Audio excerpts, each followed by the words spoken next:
Alright, we're live. Okay, cool. People, it's time. The final mission is upon us. And this one is going to be really exciting, at least for part 1 before we finally get to part 2 whenever that releases. The big thing here is we're going to do air-to-air employment. So we're going to be using the gun and an AIM-9. So I think that's why we're in the revetments today instead of being over in the Thunder Ramp, excuse me. Because we have live ammunition, or at least live missiles. So not really too much to go over. We already did do a little bit of reading, and it isn't going to be too much. We have a couple F-16 drones that will be flying around for us. And my goal is to learn how to employ the gun in air-to-air combat and then fire a missile in air-to-air combat. So, let's get set. And after we get settled in the VR center position, that doesn't seem right. Hold on, let's see. There we go. That looks right. Turn on your APU and radios. Once you're on the FM frequency listed in the kneeboard, use the F10 radio check with Biff. Okay, cool. So let's pull up the kneeboard as always. Let's go ahead and pin the radios. Alright, cool. We'll start with that. So as always, first things first, we're going to turn the battery on. Then the inverter will set to standby. Cool. We'll do a full check today. It looks like we have 7,000 pounds here. Or excuse me, 6,500. Which is good. Here we have 7,000. And here we have 4,000, bringing us to a total of 11,000 pounds. Check the fuel gauge. The fuel gauge looks good. Alright, let's do a signal lights check. All signal lights are reporting correctly. Fire bleed air detect test. Bleed air leak. Alarm is working. Great. Oxygen indicator. Oxy low light came on. Great.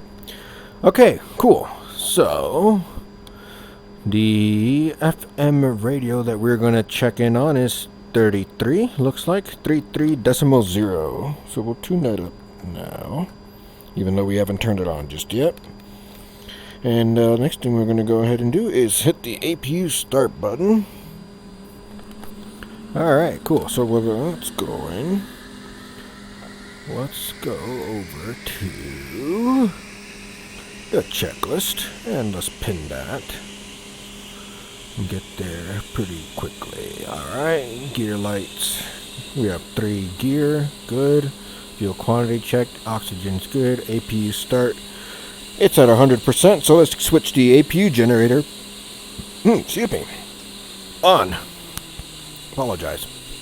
Alright, and turn on the CDU and the EGI. Great.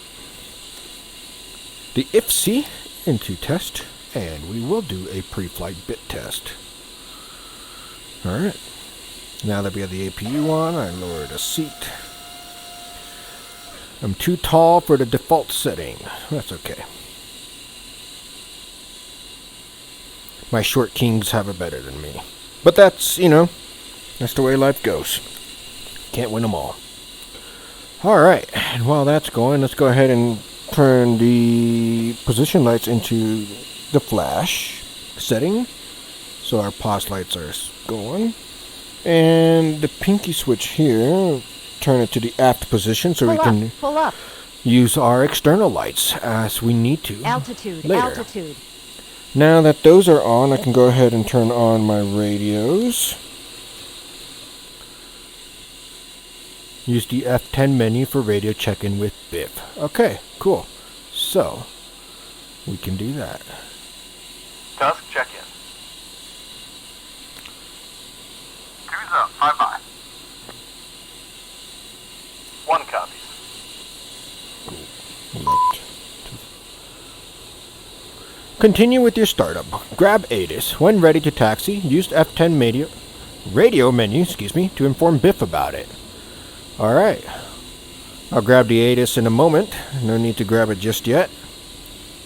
Want to make sure we're as close to takeoff as possible before I jump in there. I don't even think Biff is in the pit yet, which is interesting.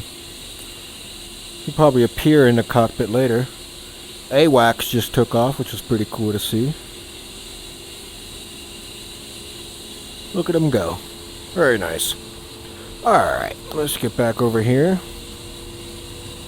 We can unpin this side, and let's go ahead and pin the next page, because we're going to be on there in a moment. We'll let the left engine come up. Alright, it is up. It is at 60 psi, 60 RPM. Temps are good. They're at no greater than 550 or 600 degrees temperature. Alright, cool. So, as it states here, flight controls check before going into the right engine start. So, rudder, let's do a full check. Cool.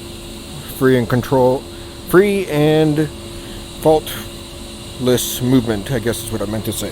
Alright, anyways. Right throttle now into idle, and we'll get the right engine coming up. We'll turn it over to the next page. Press spacebar to remove that message. So when ready to taxi, it's when I hit F10. Alright, I can do that.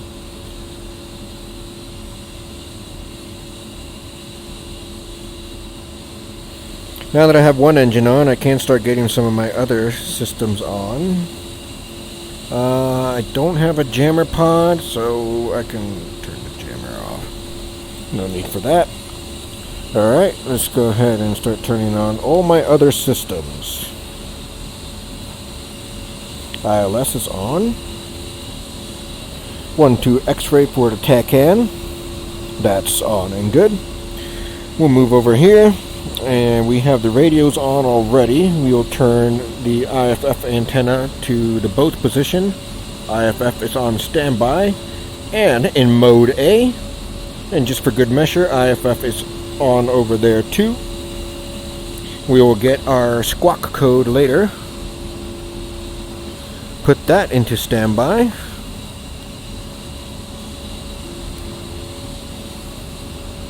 And the right engine came up just the way we wanted to. So now we can go ahead and put the POS lights into steady. There we go. Alright, oxygen supply level is already on. Crossfeed is off over there. Emergency brake handle is full forward. The CMSP has been set. ILS TACAN is on, and we'll do a signal lights check again.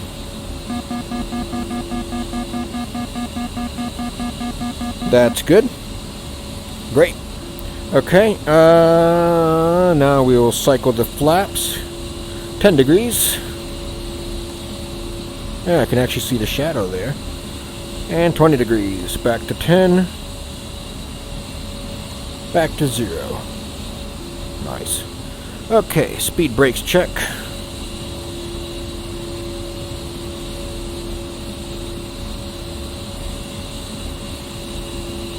Cool.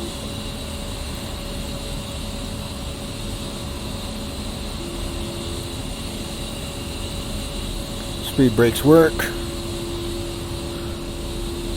Full deflection. Alright.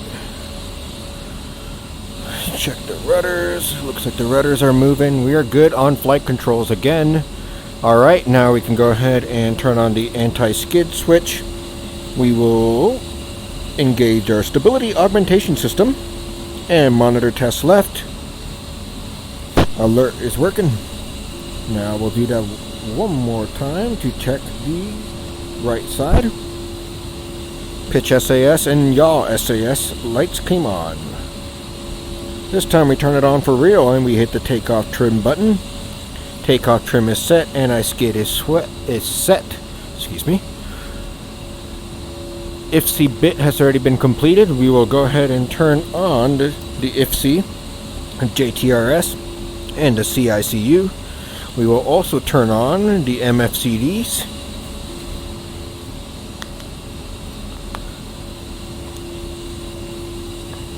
While those come on, go ahead and hit nav,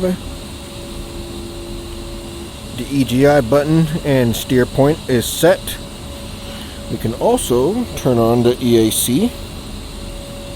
So that's well and good.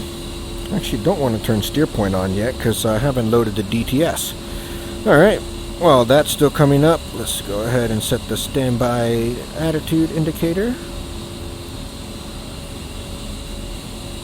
Backup instruments are set. Now we can load all. While that's coming up, I'll go into the nav page, time, and 0800 for the local adjust.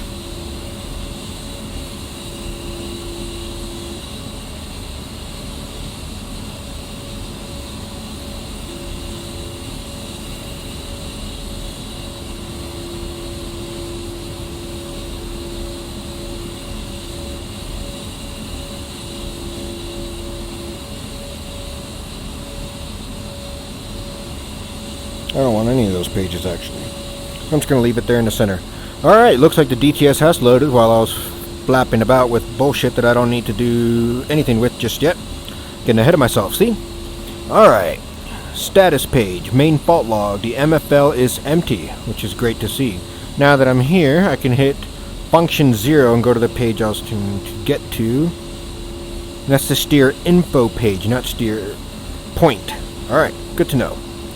We'll put it on ground speed for now, which will be helpful later.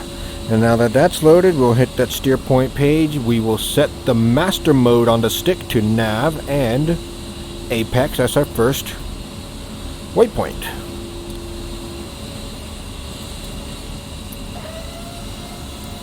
Went a little too low on my seat, but that's okay. Master caution, let's hit that. Okay, back to the checklist. Where were we? Altimeter, so I'll have to grab ATIS, but let's go ahead and turn off the APU generator and the APU start switch, and I want to set my flight plan over here. I've got to bump up to apex. That's my first waypoint again. Alright, cool. So I think we are just about ready. I'll turn the Scorpion on. Now we're looking just about ready to get the ATIS. So I'll go to preset. 03 right 21 left.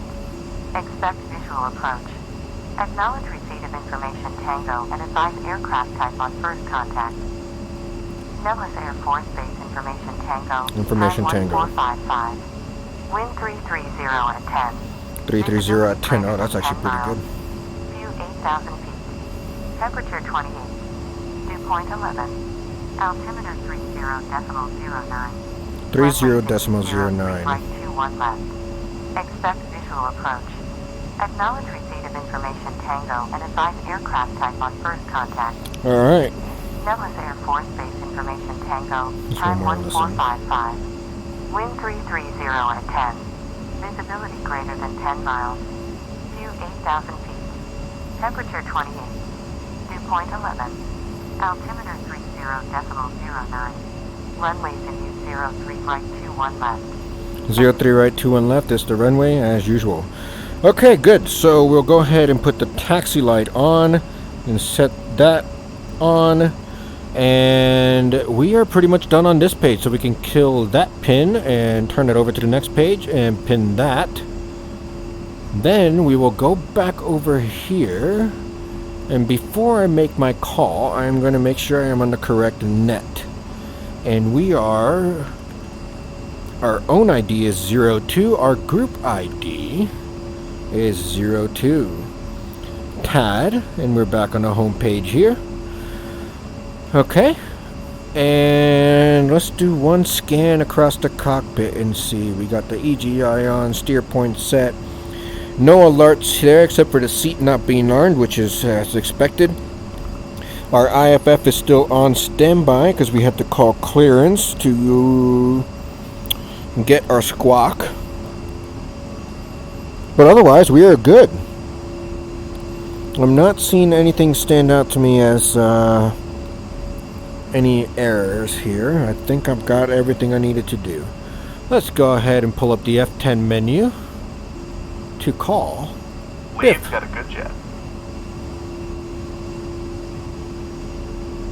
Two has a good jet, ready taxi. Raj, let me get our clearance and we'll roll. Yep.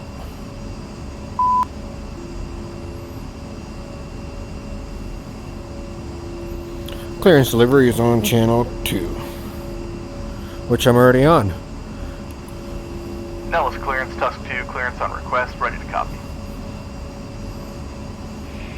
Tusk 2, clearance expect range entry at Elgin via the A-10CII. North departure is filed. Climb and maintain Angel 6. Expect 12,000, 10 minutes after departure. Departure on 385.4, squawk 4031. 4031, contact departure on 385.4. Range entry at Elgin, climb for 6,000, 12,000, 10 minutes after departure. Can I get that squawk again, please, for Tusk 2? Tusk 2, read back correct. Squawk is 4031. Oops. That's 4031 for Tusk 2. Thanks, guys. Alright, IFF is on norm, so IFF is on and ready to go. As far as our departure procedure, I think I can just go ahead and follow my waypoints. I don't think I have. I'll double check in this list here, but I don't think I have any plates saved into my kneeboard as far as what my departure would be.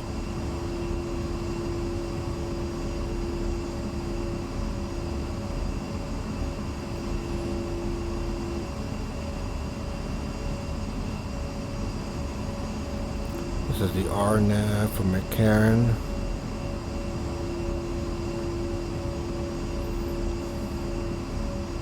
I liked it when they saved it. That was pretty nice when they had the actual plates saved into your kneeboard. I mean, it's nice to have all these for all the other ones.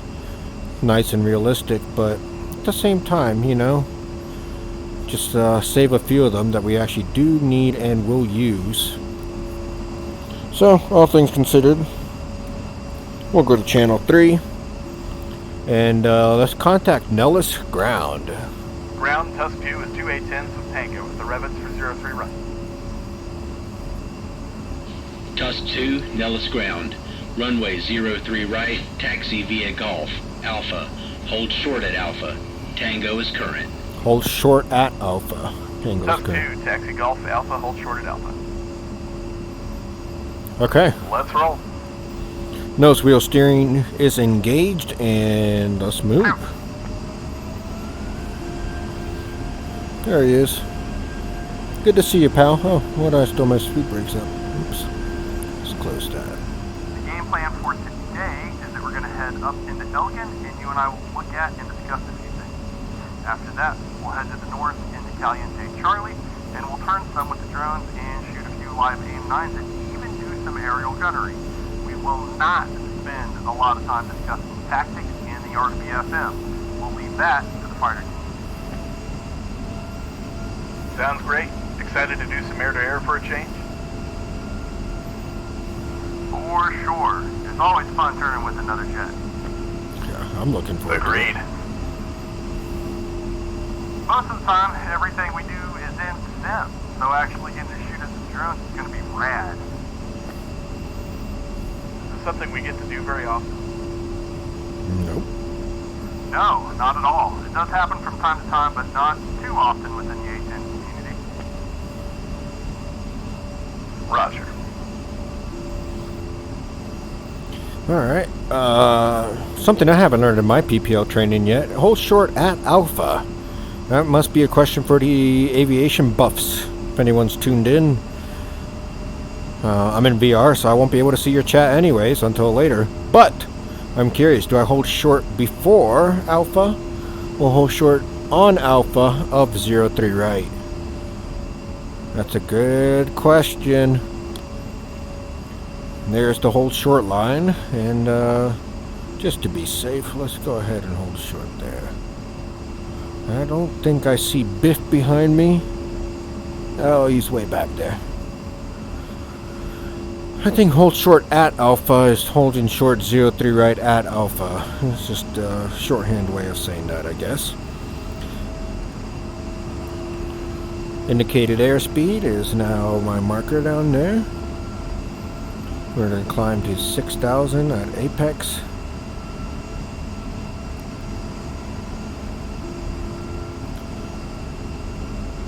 We're going to enter the range from Elgin.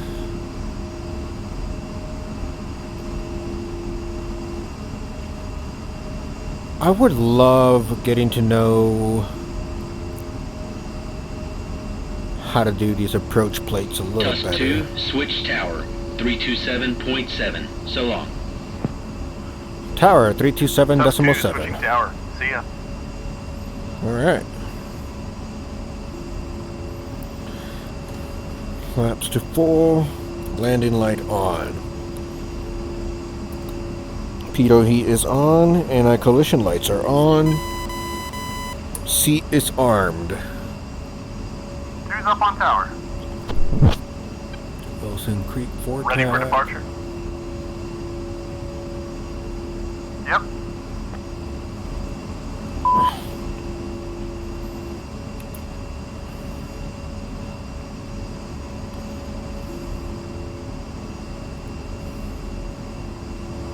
Oops. Cleared for takeoff runway 03 right. Change departure.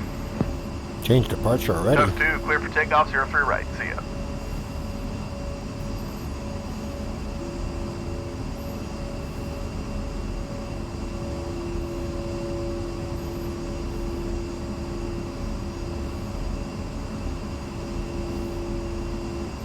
There's Caliente. Okay, so I guess I can just trust my waypoints. You know, it's strange, but don't have to know everything. Not necessary. 2's on departure. Alright. All said and done, let's go ahead. Now's departure is on 6.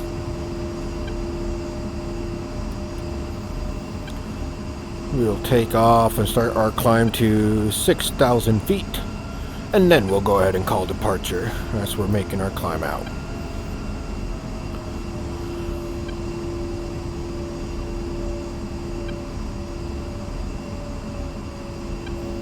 Alright. And now the moment of truth. We'll line up on the center line. Let's check what my rotation speed is. We're rotating at 127, takeoff speed is 137. Alright, I know he is right behind me, but that's okay. Full flight controls. Very good. Alright, brakes on, power to 90. We're spooled up, power to 100 and brakes release.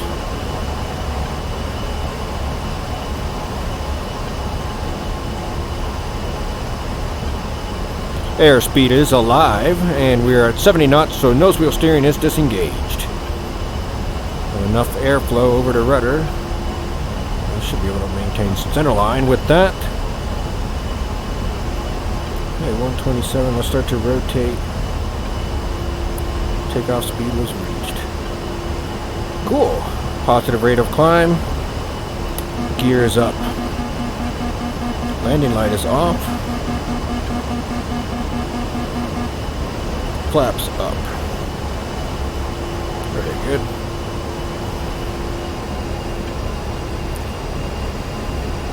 Wow, he took off right there with me. Departure. Nice, Tusk 2 did is it. passing apex on the A-10CII north. Accident there. Test 2, now's departure, radar contact. Turn left heading 010, maintain 6,000 until Dry Lake. Contact Blackjack on 377.8. Okay. Left 010, maintain 6,000 and switching Blackjack.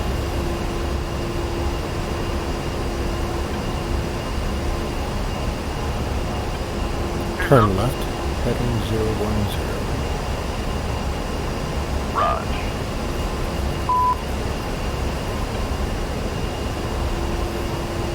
Blackjacks on preset 7 as they have been. Okay, I can nose down, trim a little bit, and I can pull power back a little bit more. I'm gonna wait till I get to apex before I do anything funky. Looks like that turn to 010 could be done after I get to apex anyways. So we have about 7 miles before we get there, so all's well.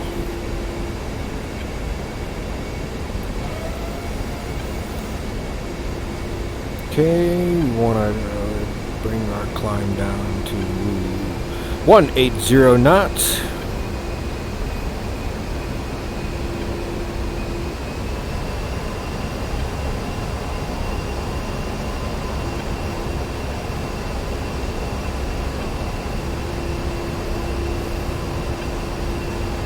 When we get to 6,000 feet, we want to maintain 6,000 feet.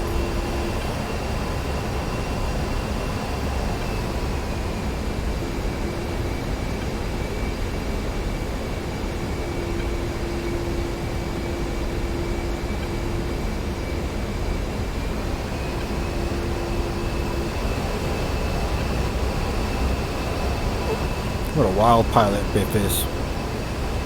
Doing some crazy shit back there. Taking off like that. It's crazy. Crazy, crazy, crazy. Okay, here we are.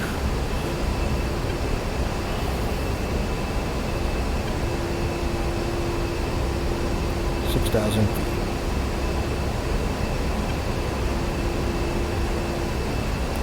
Little nose down trim into this, and there we go. We'll keep 6,000. We're getting close to the waypoint.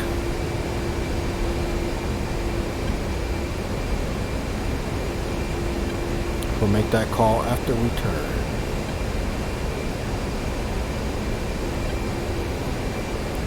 Alright, turning to Dry Lake, which should be at a heading of 010. It's not, that's okay. Alright, we'll just follow the waypoint. 0, right on the dot. Next waypoint is at 15. Alright, let's go ahead and make that call to Blackjack. Oh shit. Changed the radio. Whoops, I missed part of the Tusk 2 recording. is north of Nellis in the climb, looking for entry at Elgin. Tusk 2, entry approved as requested. You own Elgin and Caliente Charlie, surface to Angel 17 until 0930 local. No traffic expected in Elgin. Traffic will be blocked from 0900 in Elgin. Monitor this free for updates. Entry at Elgin. Elgin and Caliente Charlie until 0930. Tusk 2. Alright, we have about an hour and a half. That's great. Push for steer 3 into a stable orbit at Angel 15. Once established, we'll start today's list. Push to steer 3. Roger, heading for steer 3. We need to climb to 15.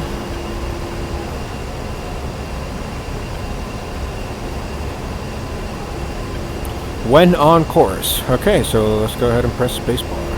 Alright, this should be good. Ready to proceed. You may know, the A-10 has a few air-to-air kills to its credit. In Operation Desert Storm, Captain Swain traced CO 105. He was flying 770-205. Now on a stick at the U.S. Air Force Academy. According to his account, when the round hit the chopper, it looked like he was hit by a bomb. Shit.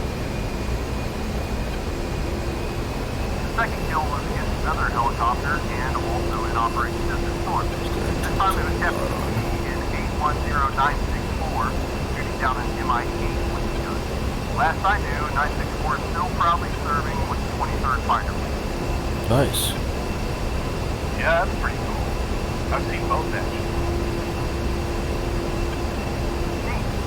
As you can tell from these two instances over the 30-plus year operational history of the A-10, air-to-air is not something that is common for the Hawk Q, but it can certainly happen, so we keep doing to it. Alright. Despite being designed explicitly for the air-to-ground role, it's definitely not helpless in dog mode. Ironically, some of the features that make it so great at its air-to-ground role help against other aircraft. As a matter of fact, there have been many humbled Hornet, Viper, and Eagle pilots, and even a Rapid driver. That big, straight wing gives us an amazingly high turning circle, and there are not too many fixed-wing aircraft that can out-radius them. If you're flying against someone who has never fought a hog, you can usually catch them off guard and get the kill if you're quick about it. In the A-10, you're good for about one turn. After that, you're going to need to stay slow and it's tough damage survival until we can out you out. Copy that. Like any fight, we're going to want to try and drive the fight to exploit our strength in regards to both ourselves and our equipment. With us not having a great deal of thrust at our disposal, trading altitude for knots is something we're probably going to have to do, if we can, to survive. Heading for the deck has the added effect of making the fight somewhere where we, as A-10 drivers, should feel comfortable and have the advantage. Your driver's fighter pick is not going to have a great deal of experience down low, and with any luck, he'll fly the damn thing into the ground. After all, the maneuver kill is a kill. That's true. Hell yeah, it is. The only thing with taking the fight into the weeds is that once we're down there, we're stuck down there. We don't have the thrust to climb away, and once your opponent realizes you can check out with the gym pond, you're now a city duck with nowhere to go. Yeah, I can see how that could be problematic. Indeed. Okay, I'll set up for a walk. We'll pick it up and we'll get to Tier 3. Alright. If you insist.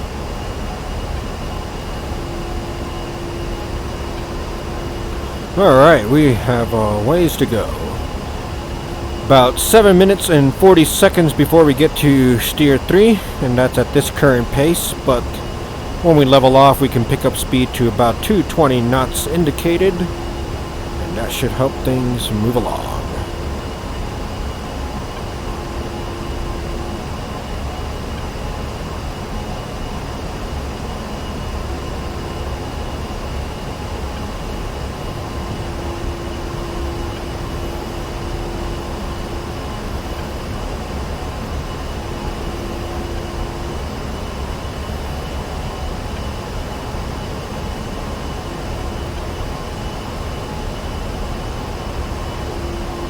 Alright, another 1,000 feet to go. Which at this rate, I just need to wait another 30 seconds.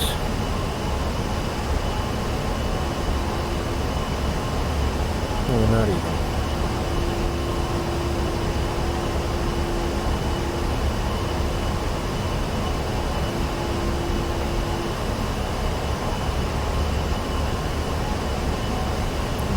Let the nose come down as we level off at 15,000 feet. I'm going to try to capture 15,000 feet without overshooting it. 40, 30, 20, 10, and 15,000. Okay.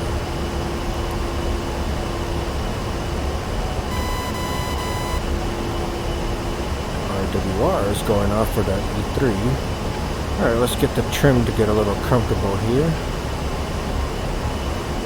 Pull power back just a little now as we settle at 220 knots. Trim feels pretty good. Pretty hands off here. Dropping a little bit.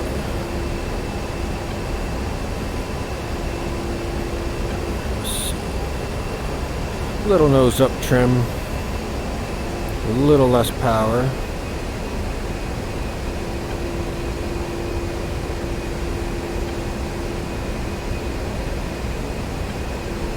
Fly with just the fingertips on the fighter stick. Nice and gentle. Put some power back in and try to capture 220 knots indicated.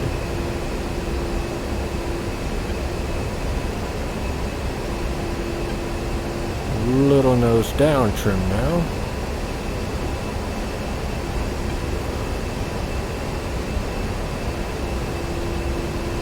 And a little left wing down trim. Looks like the wind blowing from 330 can affect that. You know, it's now saying 339 for 01, so never mind, maybe it isn't the wind. Just want to get my trim set. A little more nose down trim. Alright, I think that's feeling pretty good. We'll go ahead and engage the autopilot. And we're about 3 minutes now from waypoint 3.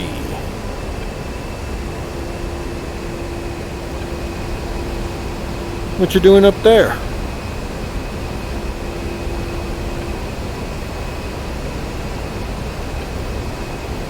You a funny man, wingman. You a funny man.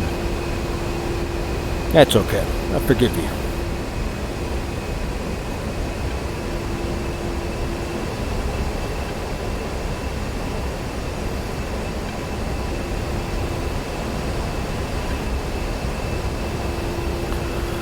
Another beautifully gorgeous virtual day out here in Nevada. And some air-to-air. I'm really excited about that. Air-to-air employment. I got 1, 2, 3, 4 AIM-9 Sidewinders. Infrared heat-seeking missiles. Plus I got the big gun on the front of this plane. Should make for a pretty interesting training session with those drones we have. And as we see on my dismiss page, I also have the targeting pod, which we see is right there next to those 2 missiles. So, all things considered, we're doing great. We are doing fantastic.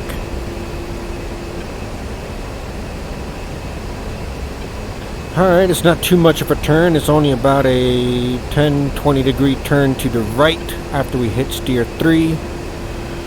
And we'll see if he wants us to set up in an orbit or we just continue on to cores. That's what's the next waypoint.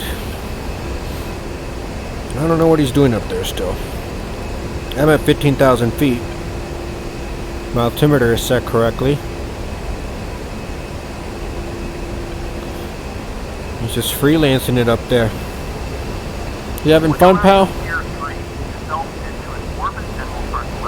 Okay, cool. We'll put the autopilot in altitude mode. We will orbit at waypoint 3.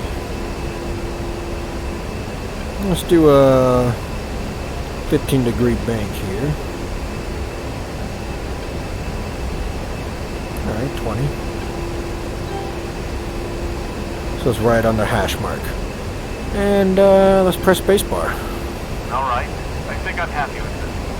Let's begin when ready. Firstly, let's get into air-to-air mode by pressing the master mode control button for more than 1 second. It does not matter what mode you're in, be it nav, CIE, guns, or CCR. Pressing it for over a second will go straight to air-to-air mode. Let me know when you're in air-to-air mode. Okay. I'm now in air-to-air mode. Actually, let's also go ahead and put the master arm into train so we can look at the molecule without shooting things now. Train. Also put the pack switch into the gun arm position. Gun arm. Master arm is set to training and gun arm is set as well. You know what we should have went over first? Disregard, we'll come back to this. Okay, looking at the air-to-air HUD, there is not a whole awful lot of difference between it and the other mode. Basically, all we get with it is the gun aiming small, which there's a lot going on there, and the AIM-9 secure reticle. Roger. Below your airspeed in the HUD, you should see man 6, just above DCS mode, and FOM. Okay. This indicates that we're currently using the manual profile within the air-to-air submenu. With the HUD SOI DMS left and right short, we'll cycle through the active air-to-air submenu profile. There are 10 default profiles for fixed and rotary wing dashes. The Additionally, you have two with parameters that are manually set. One for fixed wing and one for rotary. We'll talk about that a bit more in a minute. For now, just go ahead and cycle through the profiles and note how the funnel changes a bit with each one. Alright. Nice. A different funnel for each one. Alright, I'm happy with that. This depends on the wingspan of the target. Slotted in behind me here, I think it might make the next descent a little easier. Drop back on my 6 speed, quarter mile to a half mile behind me, and when you're set up and happy, let me know and we'll move on. Okay. Disengage autopilot and let's go and line up with Biff.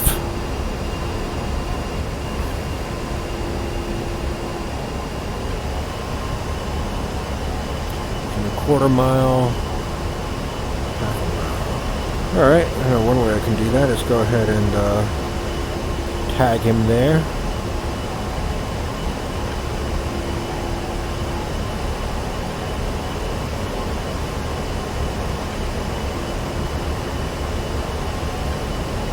Alright.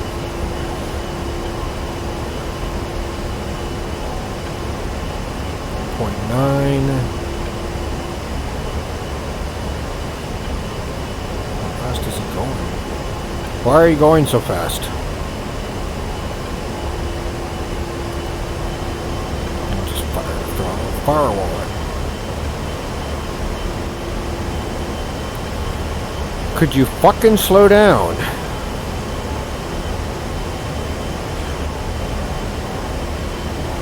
Not really a great instructive moment if you just launch off ahead of me.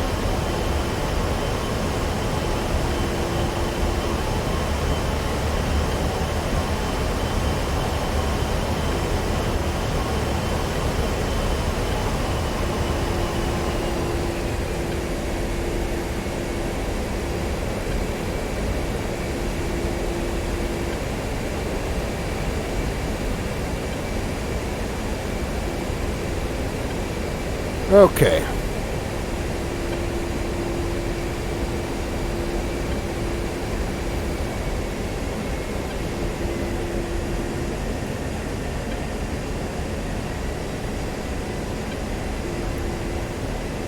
Check 6. Alright, get back there. One more thing before we go any further. For the love of God, make sure you're in train and not armed on that master arm switch, please. Master arm verified, set to training. Alright, let's have a look at the gun-related symbology a little bit more in depth. The gun funnel is the most obvious part of this. The purpose of the funnel is to help you in lining up a gunshot. It does this by taking into account the target's control when you're in your aircraft. Using the correct DCS profile can be critical for a gun skill. If you're trying to gun an F5 with a profile for an A-10, you're going to have a bad time. Since the F5 wingspan is less than half of the A-10, too much line up with the funnel shot. Which happens to be a pretty good segue into how to use the funnel.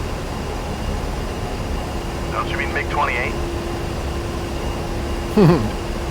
Maybe. That's classified. Using the funnel is really easy. Once you've expertly maneuvered your A-10 behind that MiG-28, using a 4G negative dive, exploiting that weakness with this inverted flight tank. True. Rumor has it they can do a negative G pushover, actually. Alright, let's dial it in. Now I want to watch Top Gun. Sorry. It's hard to put that horse back in the barn. Understandable. Okay, so using the funnel is as easy as getting behind the bandit and pulling so that the target's wingtip just touch the inside of the funnel. Sounds pretty easy. In theory it is, but there are some considerations. Firstly, in the A-10, we don't have a radar backing us up to provide a no-shit, dead-on aiming solution. So even when used properly, the funnel is still a best guess. Because of this, it is advisable, wow. It is advisable to fire a 1-second burst and range target with bullets by using starting out in front of the target and relax so that it flies up the funnel, or start behind the target and pull harder to bring it down the funnel.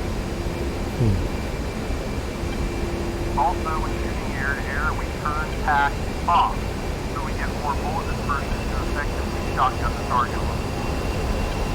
Oh, okay. That is smart. Oops, I realized something. Definitely. Here we go. Gun pack The next part to gun arm. Air mass impact line, or A-mill. The A-mill is a soft line that extends downward towards the ground near the top of the HUD. The A-mill will show your bullet drop from just out of the muzzle of the gun in seconds time of flight.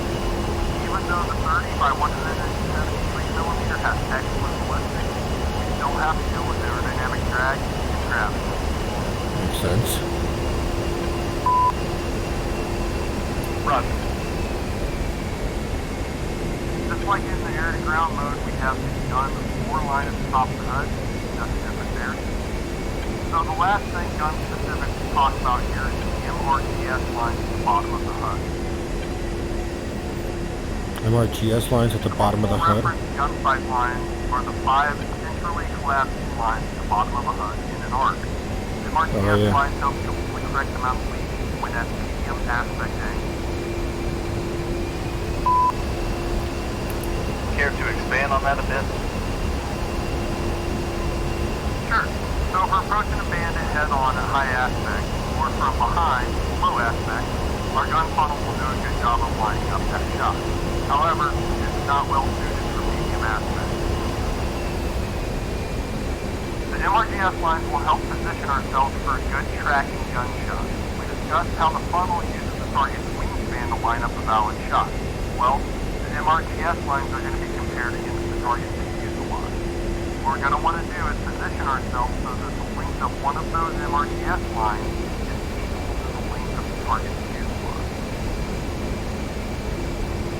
If the target is larger than the line, we're pulling too much lead, and we need to relax the create position. If the target is smaller, we'll need to pour more lead to get into the right position. Keeping the bandit's fuselage equal to the length of the line will help you walk around the circle and arrive at a good range and position to transition back to the gun funnel for a shot. Okay. So the MRGS lines are not used for targets, just to help you get into position for a shot, yeah? I see. That is correct.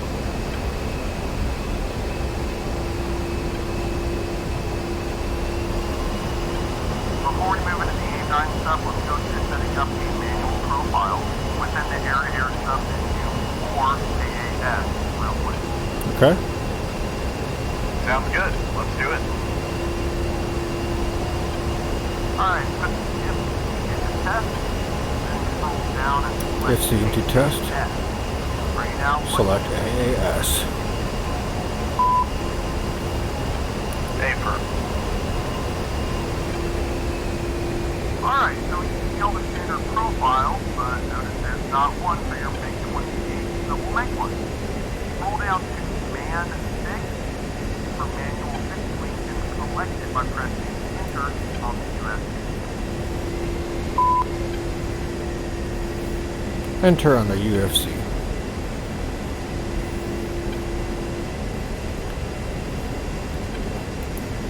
Done. We can now build a manual profile for the F5. Sorry, MiG-28. As you can see, we can input values for the wingspan, fuselage length, and airspeed. While we know the target's wingspan, the airspeed is going to change, so give it your best guess. If memory serves, the F5 has a 25-foot wingspan and is like 47 feet in length. Say with that small wing, it'll be at about 275 knots. Go ahead and put all that in the AAS. Then you just select the line with the rocker of the adjust the value.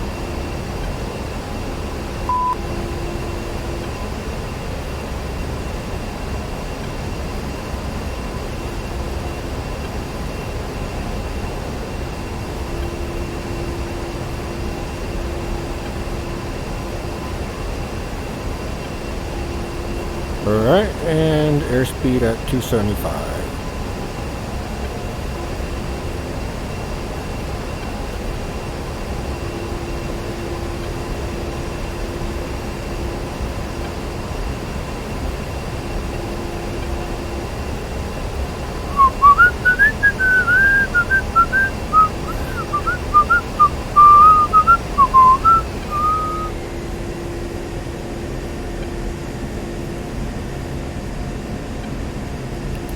Alright, 25-foot wingspan, 47 feet long, 275 pounds all in. Great, scroll down towards this should take us back to the AAS profile. Let's pop down and look at the scan of rotary profile real quick.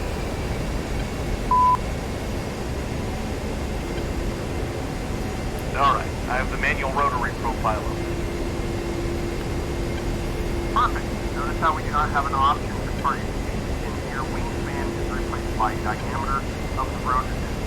It says rotary wingspan, but it implies this is diameter. That's not what I see. Rotary wingspan, rotary length, and rotary target speed. Great. Head back out to the AAS menu and I'll show you how to activate and deactivate profiles. Okay. Okay. Back looking at the profile page. We need the F-16, don't we? Good deal. The active profiles are those that have a circle off their left side. Go ahead and deactivate everything other than A-10, S-25, and the Man-6 profile for me. To do this, simply A-10, move the S-25. pointer wheel next to the profile and hit enter on the USB.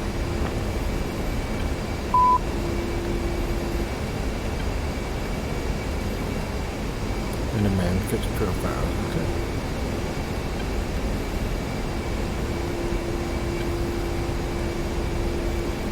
Alright.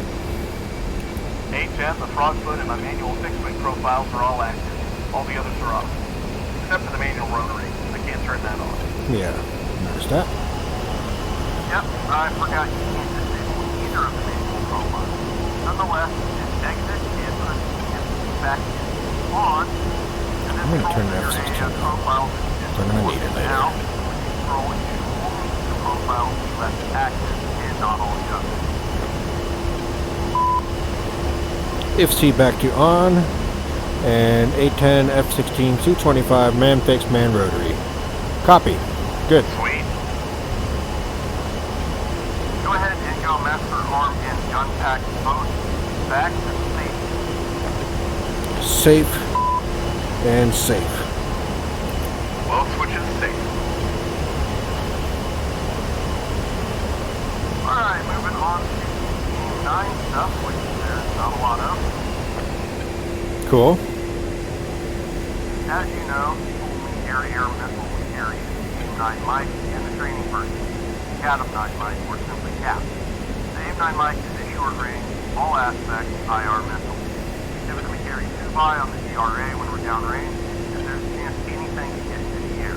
We carry them for self-protection, of course, but you never know when you may get to take a shot at a helicopter, or maybe even an unsuspecting fixed-wing aircraft.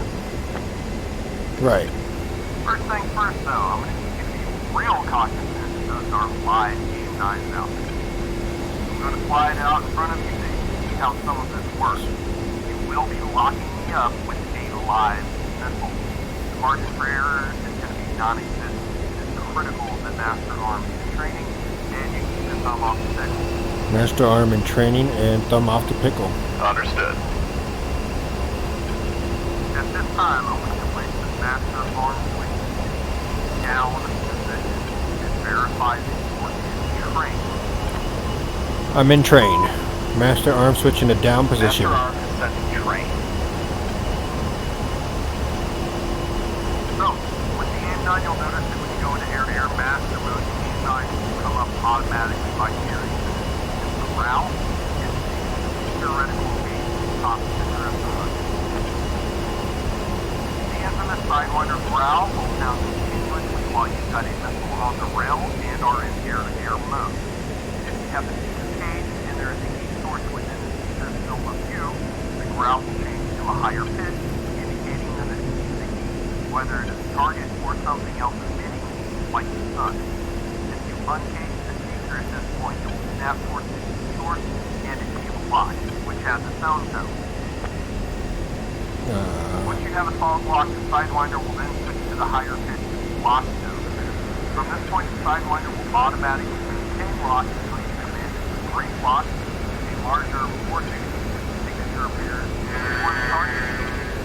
Simple limit. All you have to do from here is press and hold the pickle until the missile comes off the rail and hope it guides all the way to the target. Being IR, it's a fire and forget missile. The only thing you can do once the missile is away is go for a follow-up shot should it bite off on a flare or just miss. Roger that.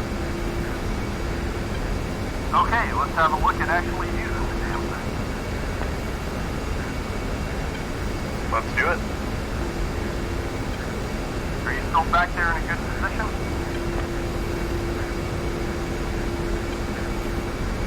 Yeah.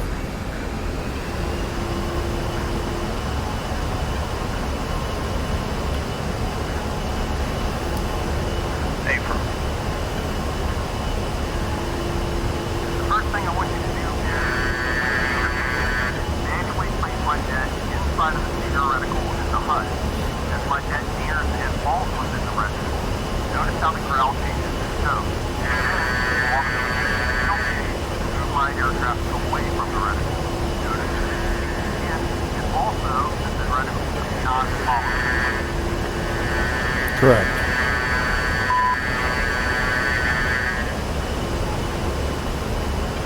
All right. I see what you're talking about. Now, I want you to maneuver me into the reticle again, and this time it kind of has more short. This uncage the seeker, with me within the field of view, the seeker snaps my aircraft and locks me up. We'll hear the lock here. Do this now and let me know when you have me locked up.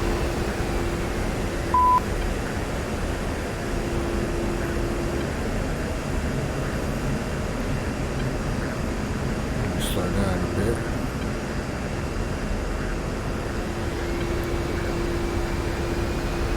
Too close for missiles. Hold on. There we go.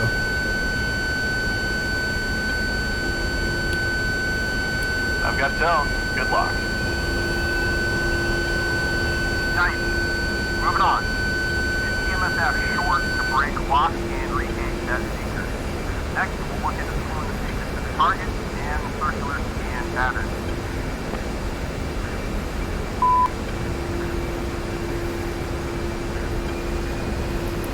Sounds great. Ready when you are. Alright, I want you to maneuver so that my jet is out of the HUD and just above it. Once you've done that, we'll look at the circular scan and the self-tracking mode. All right. I've got you just above the HUD. Great. Hit EMS forward short once for me to get into circular scan.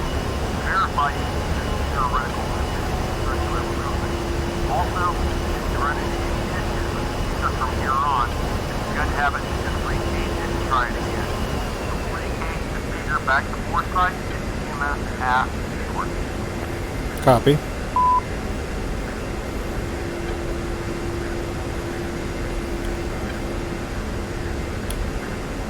Reticle is moving in a circular pattern in the HUD. Great. Now that the seeker is in circular scan and you have given it consent to self-track, whenever you place me back into the A-9 scan zone and it is automatically lock onto my aircraft. Go ahead and give that a try once or twice. Uh-huh. You lock me up, it is still CMS aft short or China hat aft short for brake lock and release.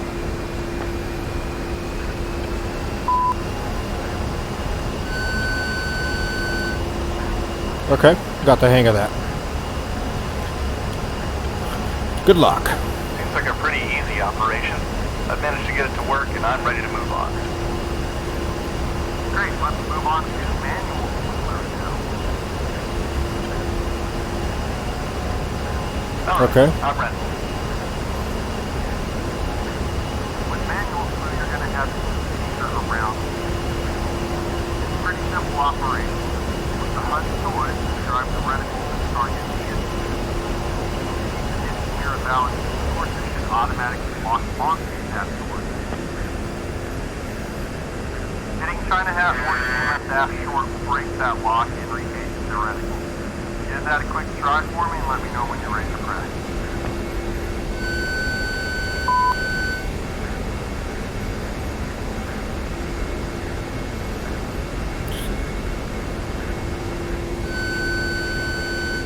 Cool.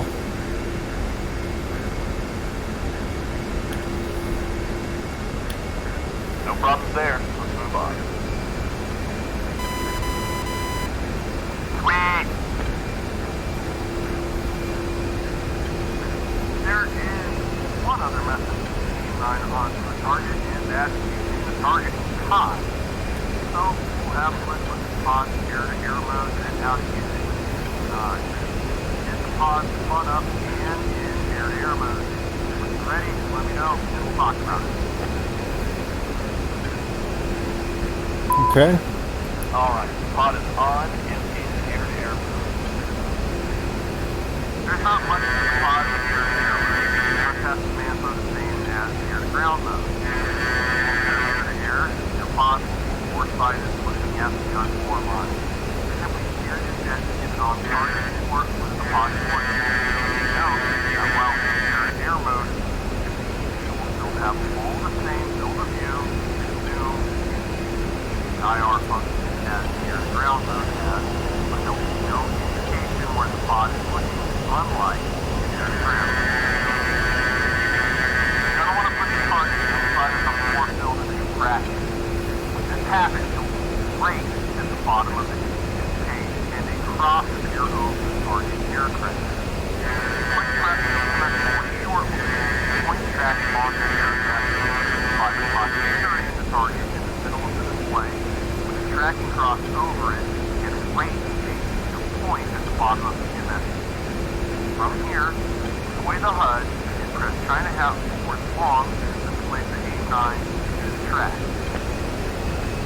That sounds highly efficient. To be honest, I'm glad it's something we have. But I think the time it's going to be quicker and easier to padlock the fucker, put him on the nose, and get a good old-fashioned lock way back to data. Agreed. I'm glad you do. So, with that said, let's give this process a try. If you'd like to adjust your position to get yourself forward and work, feel free to do so. It's actually easier to do this with a few miles between you and the desired target. Just give me a heads up when you're ready to proceed.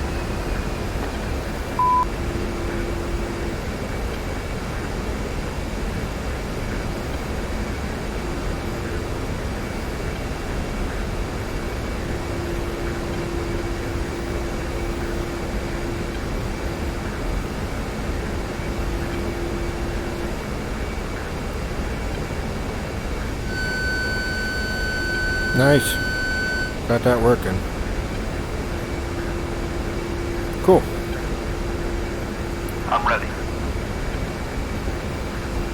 With pod in air-to-air mode, get a track on the target by pulling the pod so the target flight position will be distracted. When it does this, press CMS for short once and point track on it. You very well need to try this a few times. When you've got a good point track on them, let me know and we'll move on to the next part of the process.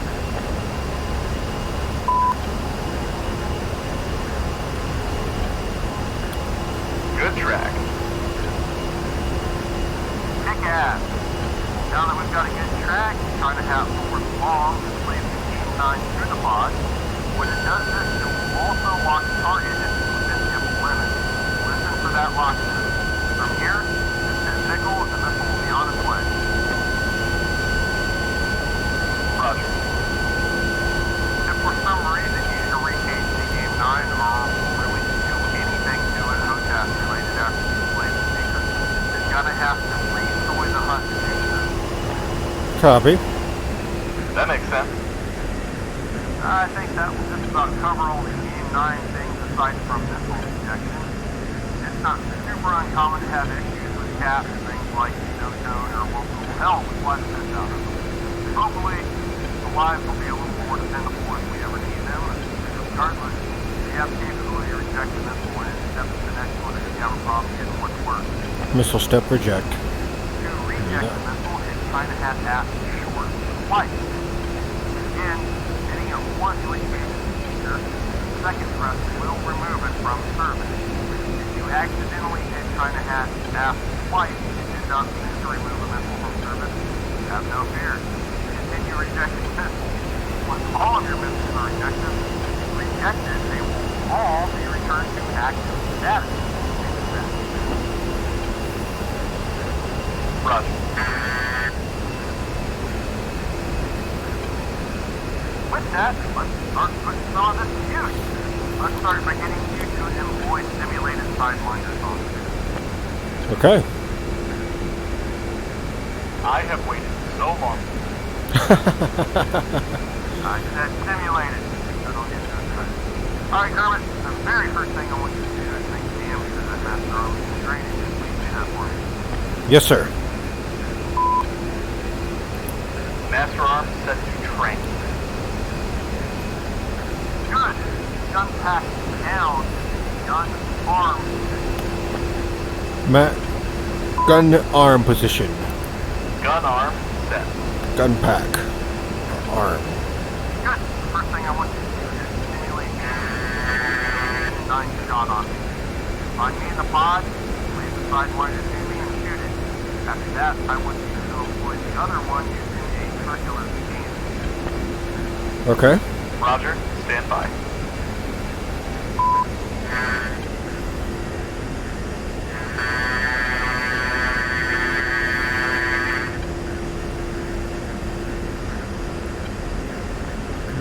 That's not what I wanted to do.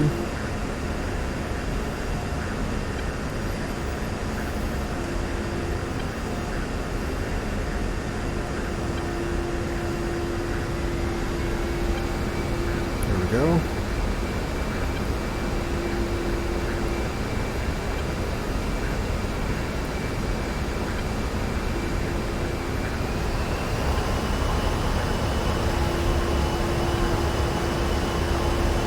Give me a lock.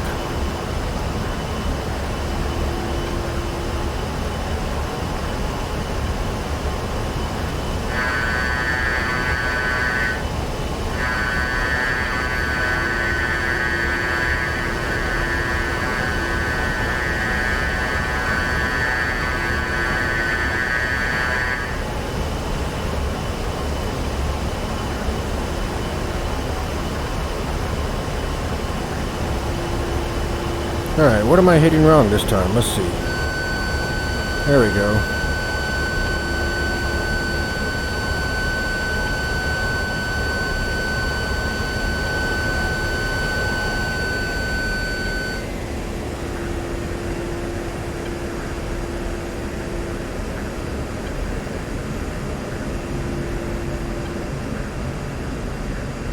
Did not plan to get right up in his beeswax like that. That was fun. Okay.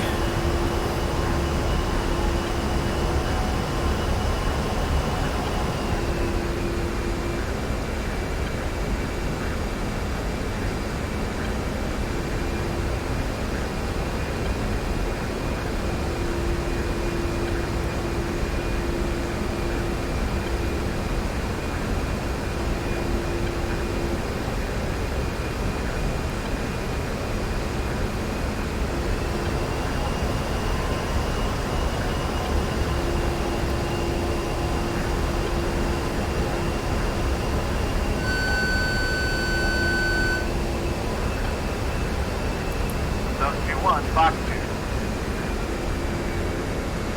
Good. Now I've got a circular scan and shoot the second one.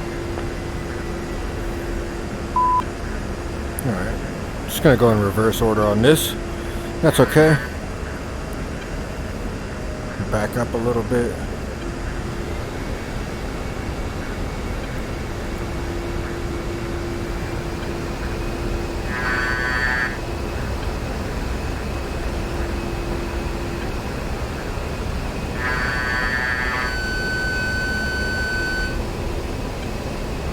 Cool.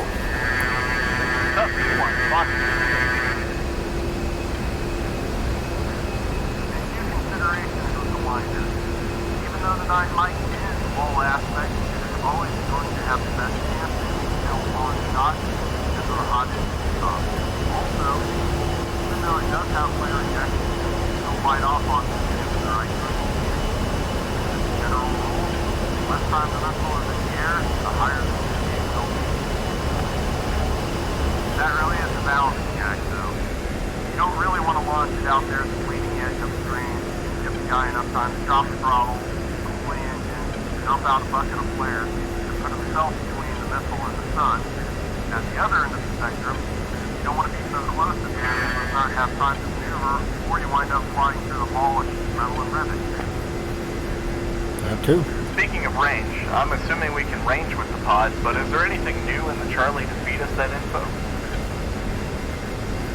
Correct. There's nothing in the jet that gives us ranging information in the HUD or otherwise. The pod can give us range data, but you'll need to pick up the contact from air to ground, get a point track on it, and late. Intel is going to be problematic in most, if not all cases.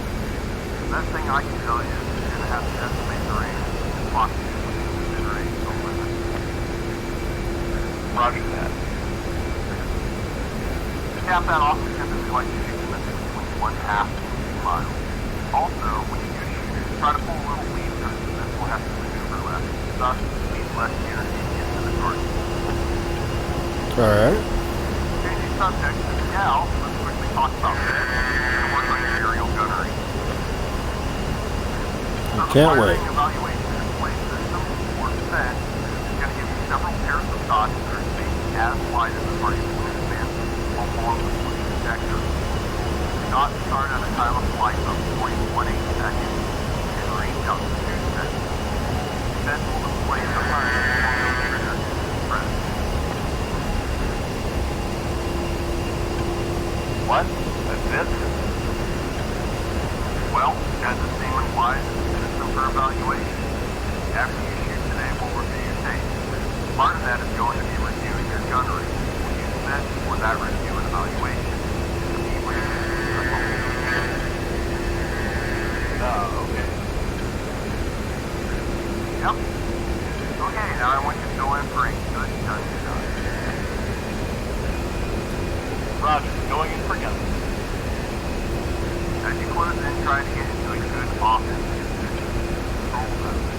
Stabilize the situation for a minute. Go for that sweet and light gun skill. Roger.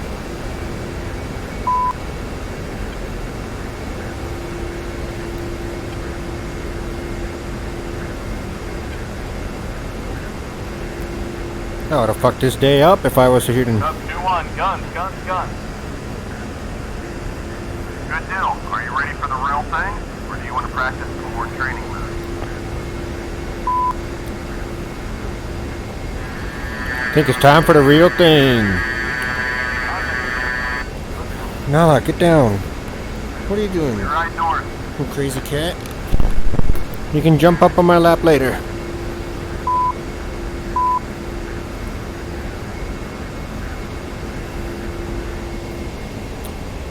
Waypoint 4 to course. Alright.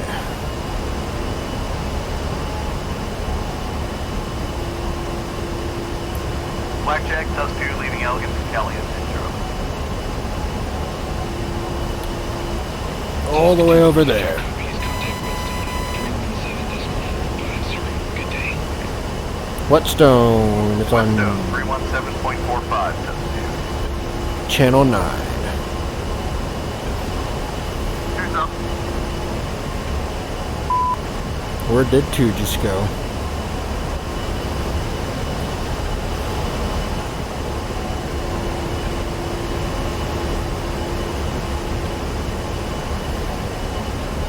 Whetstone, Tusk 2 with you, leaving Elgin for Kelly and St. Charlie. Just 2, Whetstone, good to have you. Charlie Airborne and orbiting as fragged. Darkstar has picture. Whetstone has control. Squawk 4077 and ident. 4077 and ident. Whetstone with control, squawk 4077.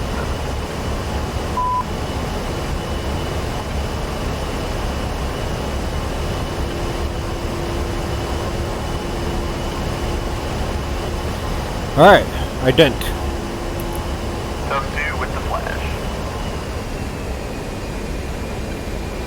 Just 2, radar contact. Proceed to IMT 4s, maintain the Angels 12. Report tally on the drone. to IP course at 12,000 and we'll report when visual for the gunshot. Visual friendly, tally, enemy. Visual friendly, tally enemies. So you tally. Call tally for enemy, not visual. Point taken. Also, before we get there, re-enable the F-16 profile in the air-to-air sub-menu. You remember how it was done, right? Yes, sir.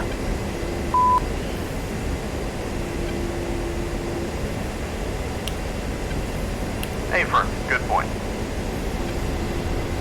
Still don't like that I can't see him. Alright, Biff. Where's this guy gonna be? They should be up near Tier 4 at 15,000. If you're not able to find them, feel free to call us. Then why am I descending to 12,000? And get raw from them. Confusing me, video game. You confusing me. There he is. Alright, good. Just making sure we're not in the same flight path and end up crashing into each other. So is he at 15 or 12? Guess we'll find out. Still have about 6.5 minutes before we get there. Trim feels pretty good. Just going to a climb.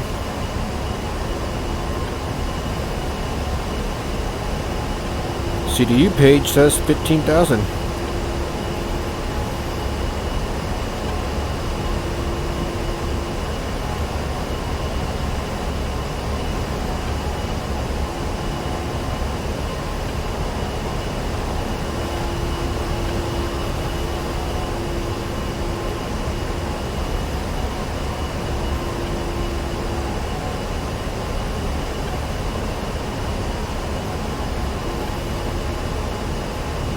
I think I already see something off my nose there. Alright, so report tally on enemies. As we get closer, I'm going to go ahead and drink some water. Hydration is important. And while we're doing that, I'm also going to go ahead and go back to altitude heading mode and put that in. Start flying towards him. Keep him in sight.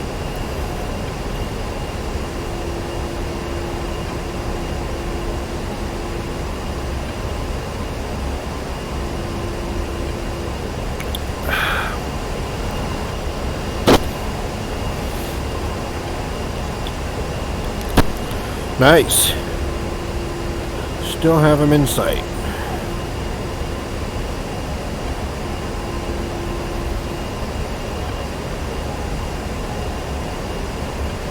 Small dot all the way over there. Okay, air-to-air mode and pull up the F-16.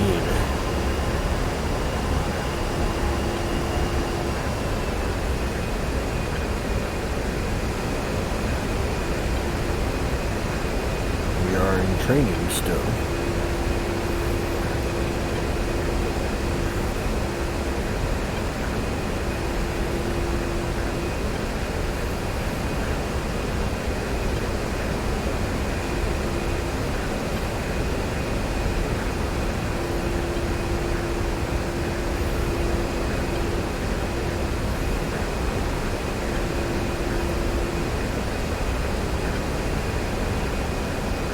Do see him there, bouncing around because I'm still pretty far away.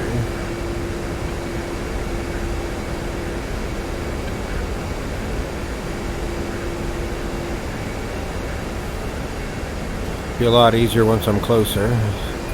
Such a small picture. It's going to be bouncing around a lot.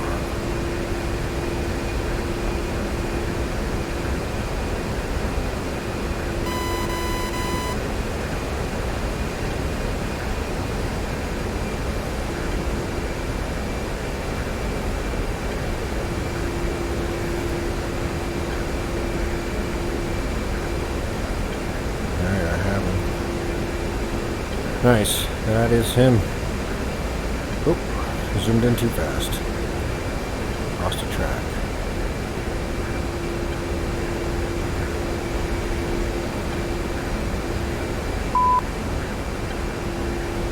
And tally on the drone. One visual, F-16. Don't tell me it's on Whetstone. That's what you do is tally, not visual. Remember, it's target, not the Dennis and Mooney flying VFR. Also, you remember to put your master arm in arm position. Master arm. Whetstone, Tusk Arm. 2-1 is tally, F-16. Tusk 2-1, Whetstone, roger. Cleared hot on that target with guns. Tusk 2-1 in with the gun.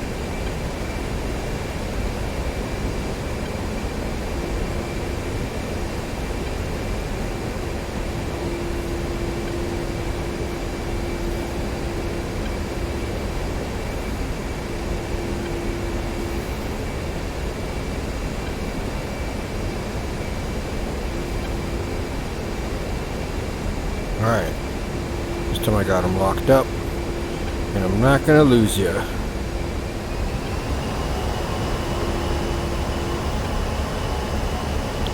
Alright, we're going in for the gun kill.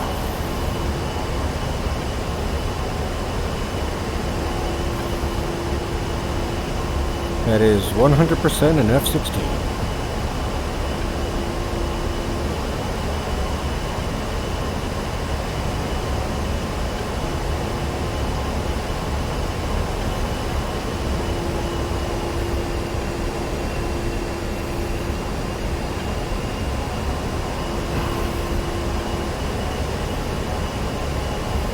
Going hard to my left.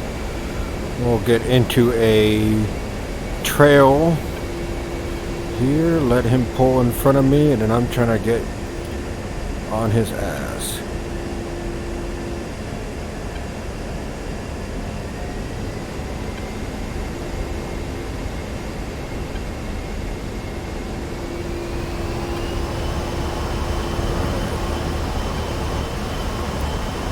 In lag pursuit, not a lead pursuit, lag. Get a nice and steady gunshot here.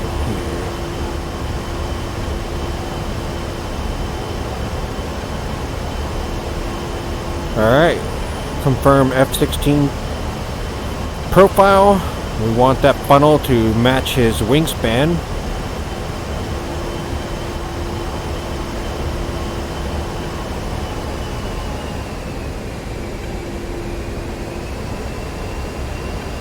Almost there.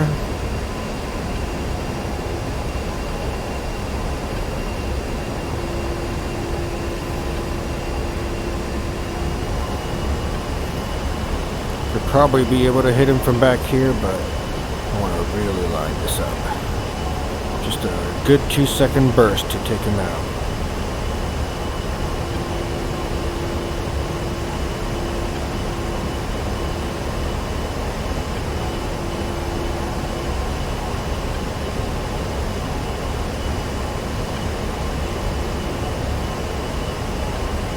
Tusk 2-1, guns, guns, guns. Completely missed. Hell yeah, man, nice shoot. Whetstone, Tusk 2-1, flash start. Tusk 2-1, copy. Push for Budweiser. 1880. Whew! Push Budweiser. Maintain. You're telling me. Pushing for IP Budweiser. Angels 12 will report tally. You're telling me 12. Is that right? Alright, this guy should be defensive, so expect him to try and deny you a missile shot. Try and time the shot so that you're shooting in between him and dispensing a bunch of flares.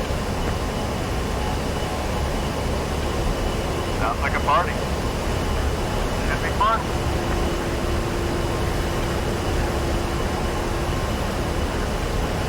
Alright, let's see if we can get a visual. I see a pixel out there that I imagine is his little dot.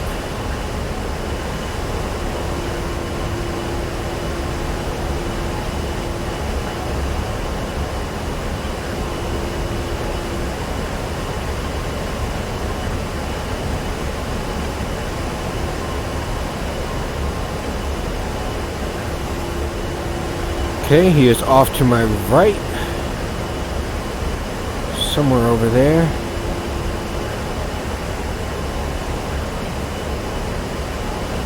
Still a good 13 miles away, so I don't expect I'll see him just yet.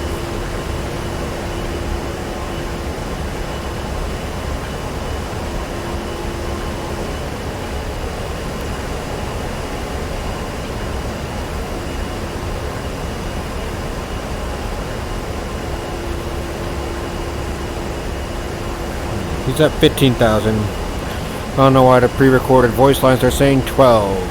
That's okay. We're okay with that. We adapt.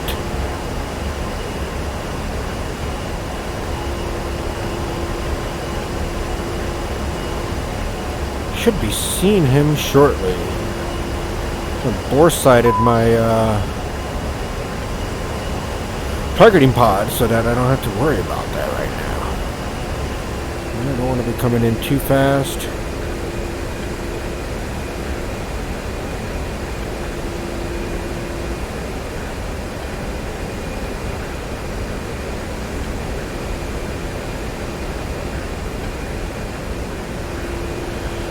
Strange that I'm not picking him up yet. That's okay. We will get a lock on him eventually.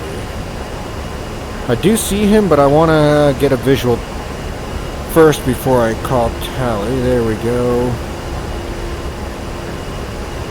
That is an F-16. All right.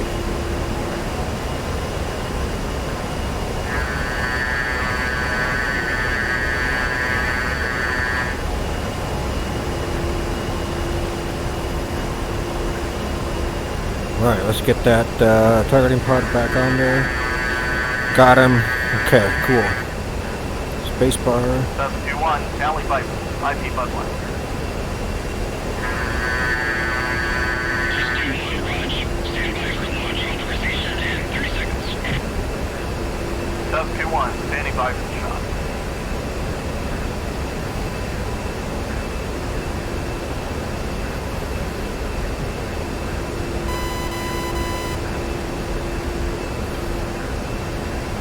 Alright, one thing I want to know, I've been hitting the wrong button, so I'm going to check the message history, I feel like.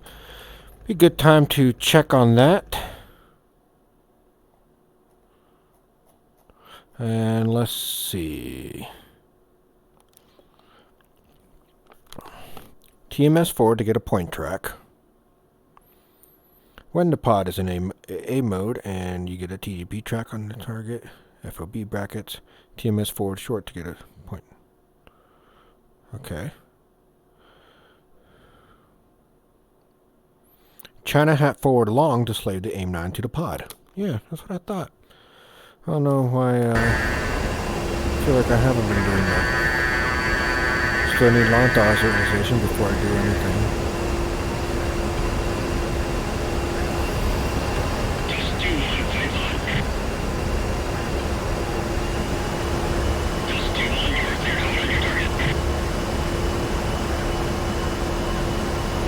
Okay, you heard the man, we're cleared hot.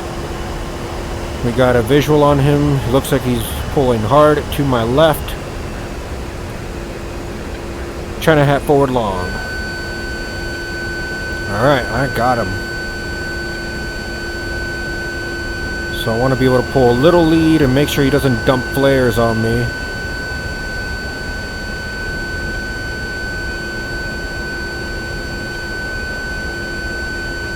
I don't think he's dumping any flares.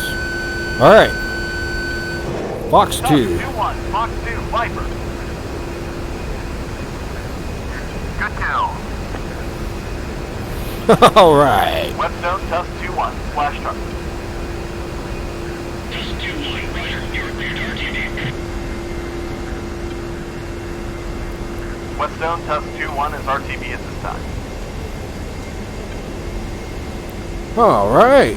Well, wish there was a little more to do, but it's training. Can't win them all. Alright, back to Blackjack on 7. Blackjack, Tusk 2-1 is with you just off Budweiser, RTB. Tusk 2, Blackjack, trying to maintain Angels 15 while I direct Weapon contact those approaching. Nellis approach is Climb and maintain 5. 15, direct and WAPA, contact approach for Tusk 2. We want to get the ATIS before we do that.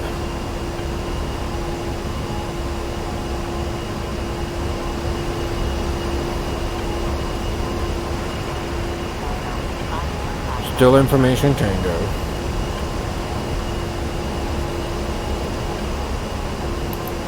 Approach Tusk 2 with you, climbing for 15,000 direct and WAPA, looking for visual stop 21 left. Tusk 2, Nellis approach. Roger, continue direct MOPA. Expect visual 21 left. Squawk 4031 and ident. 4031 and ident. Alright, I'm going to go ahead and set this into altitude heading mode after I get trimmed out. I fired that side, so probably have to trim the right wing down just a little. Cool, and a little nose up trim. Get comfortable at 15,000 feet. Okay, 4031.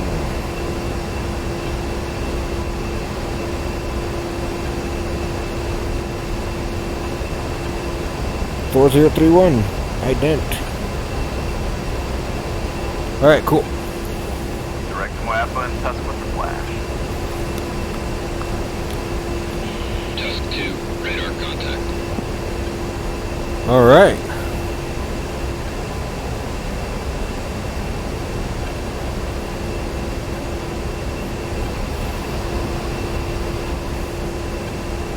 Tusk 2, vent out. Targeting pod off. I never even turned my CMSP on. Nav and TACAN is on. We're Lead, fenced vent out. out.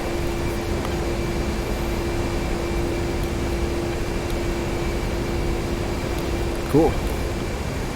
Normally what I should do is go ahead and put the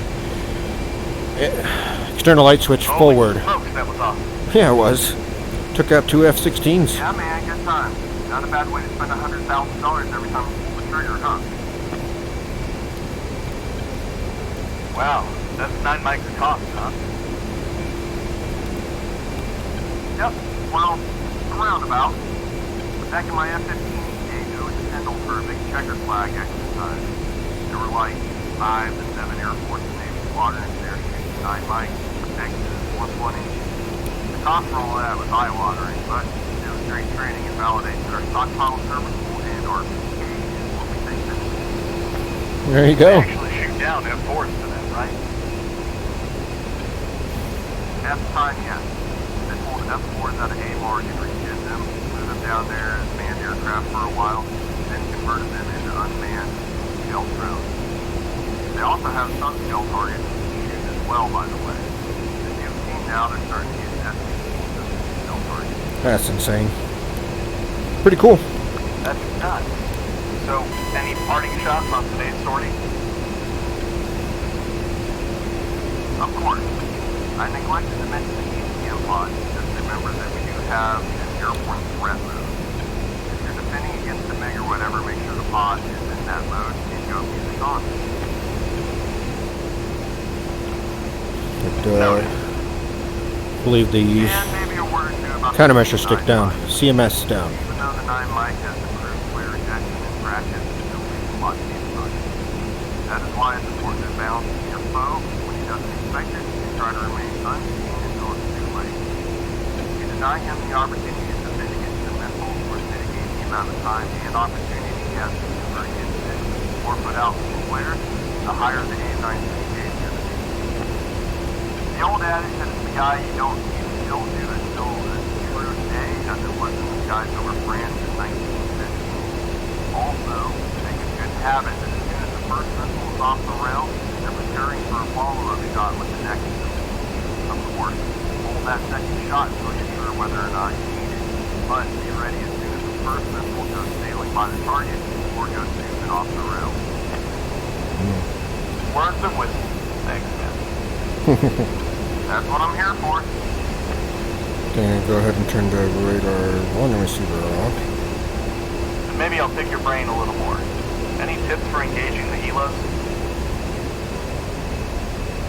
Sure. If Dave wants to try to get underneath them, it's going to be easier finding them against the blue sky than the ground. If that's not possible, just do the best you can to lose.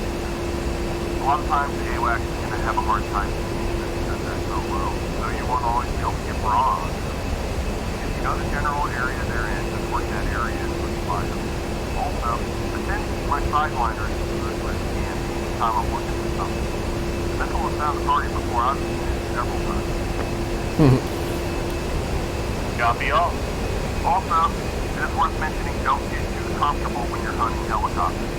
Firstly, you're going to be well within AAA range help, even small arms would like it.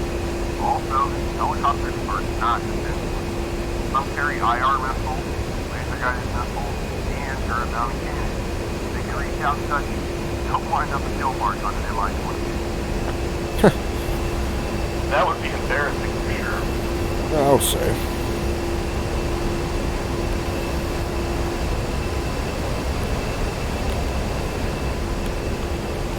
All right.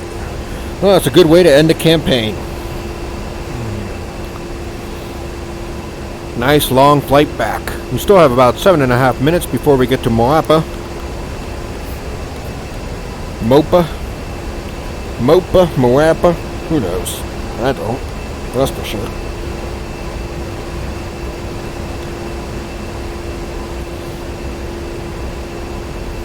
And then it's a right turn to get back to Nellis.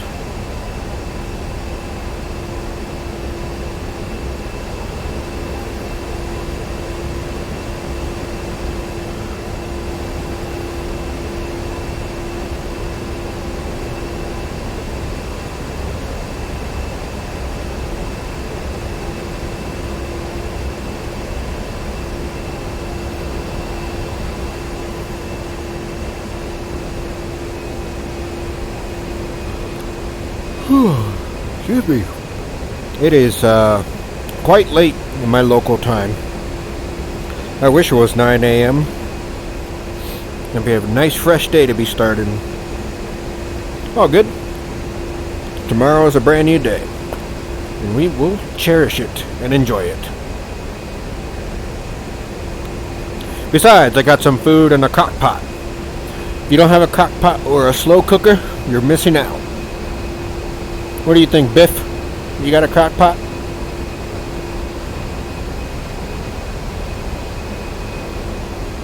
Silent moody type. Probably why all the ladies like Biff.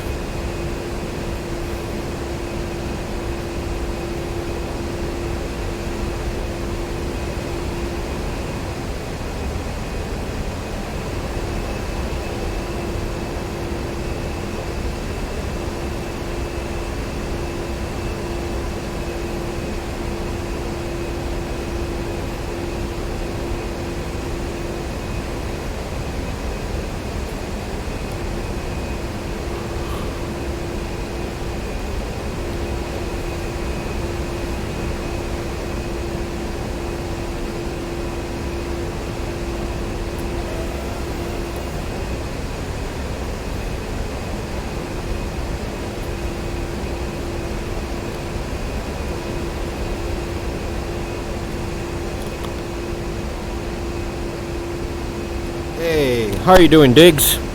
Appreciate you hopping on and checking this out. Flying a little nice slow flight back to Nellis Air Force Base at the moment. Had a good time taking down some F-16 drones. Hope you got to tune in for that.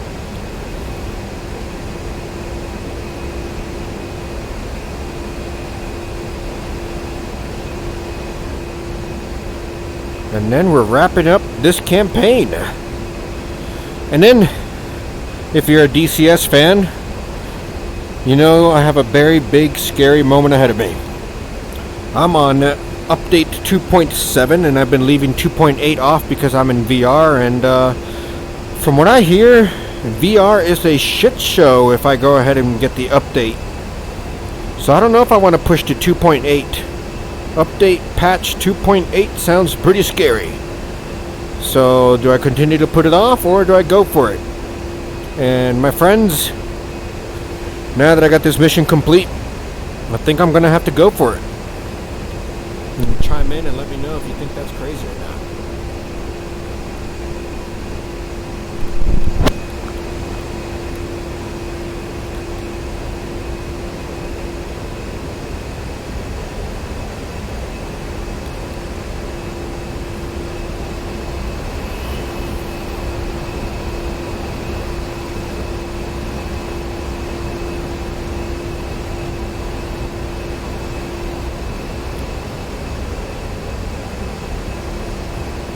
Even though it's all barren desert out here, it's still pretty beautiful up from 15,000 feet.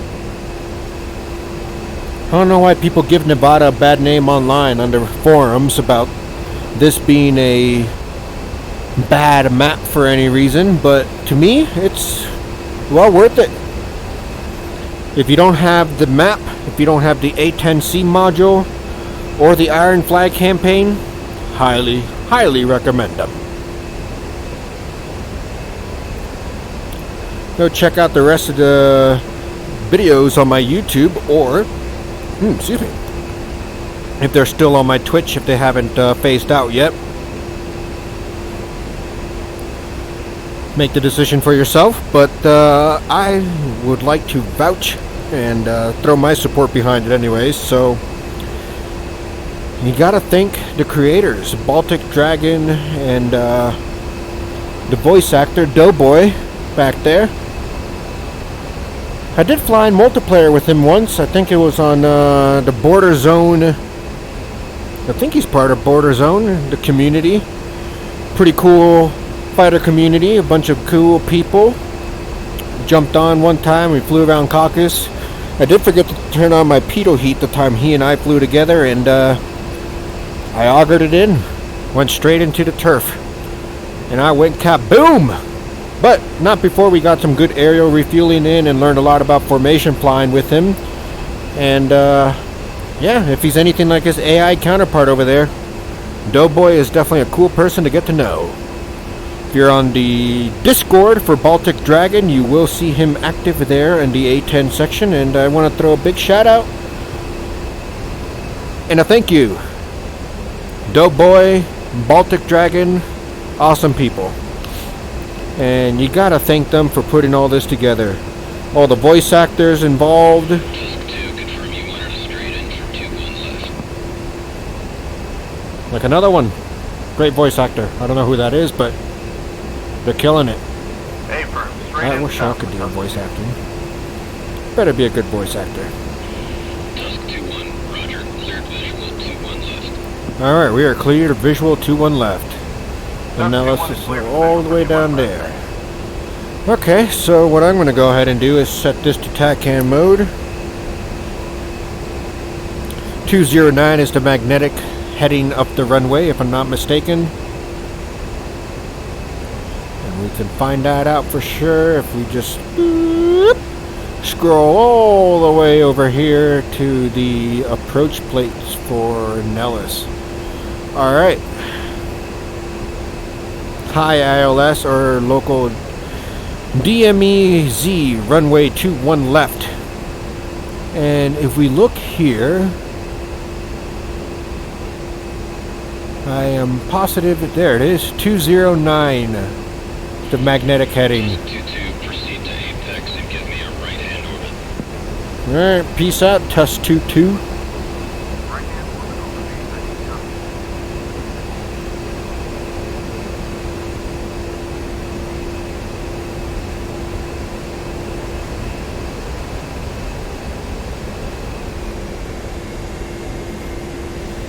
Alright, I am lined up with the TACAN.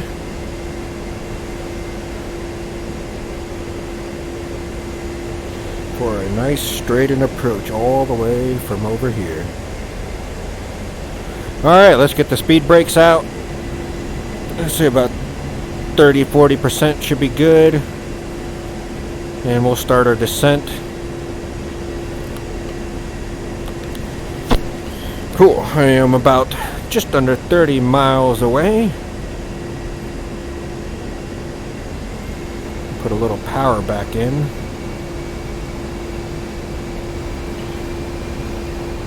Don't need to lose too much speed there. And some nose up trim.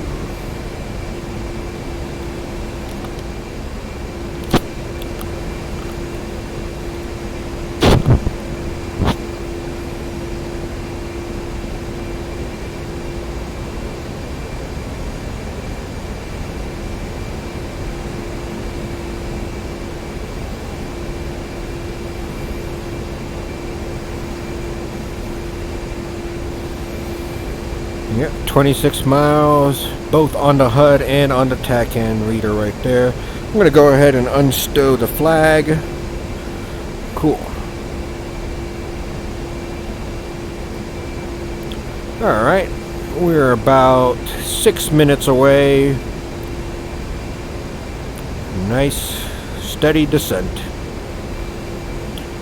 When I get to about 5 miles away, I want to be at least 5,000 feet AGL.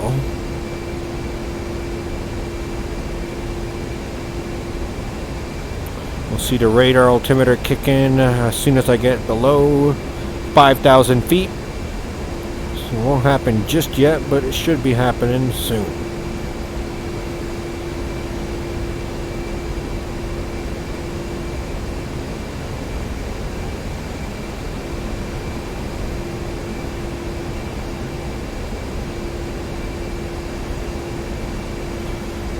Two miles away.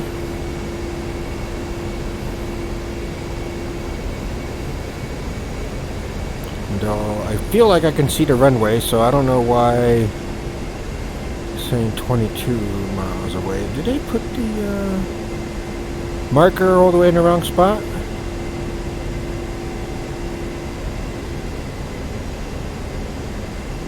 Nope, it's in the correct spot. I think the marker is just sitting above. It's at 6,562 feet for some reason. I don't believe that's field elevation, so yeah, that's interesting. I can clearly see the runway in front of me.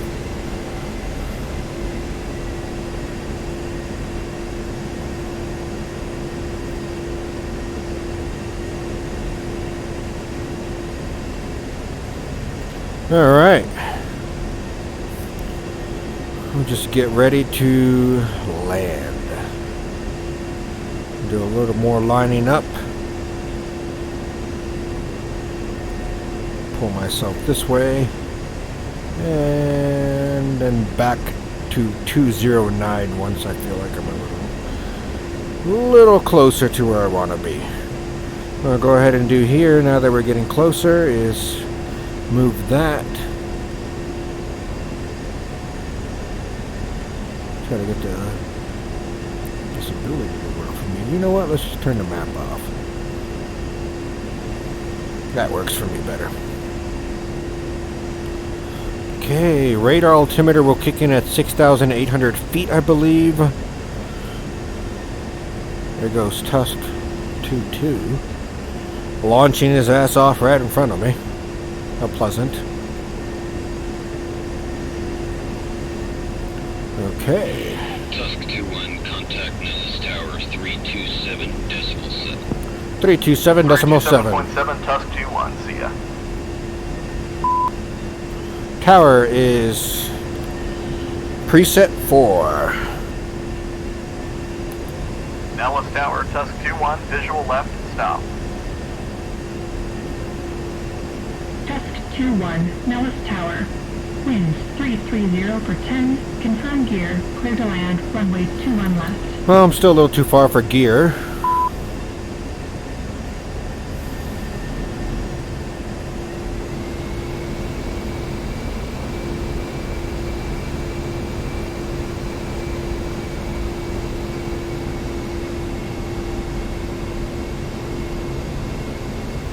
Alright, let's keep the flight path marker right there on the runway.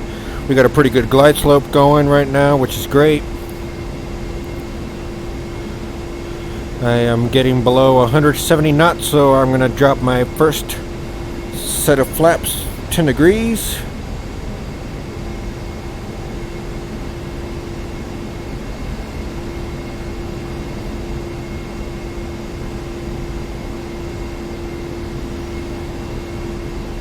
and 20 degrees. And that's the gear indicator telling me I should drop the gear. We're descending below 150 knots. Well, because I want to shut it up, I'm just going to go ahead and drop gear at 8.5 miles. Why not? Cool. Great. Alright. Now I'm going to start adding some nose-up trim.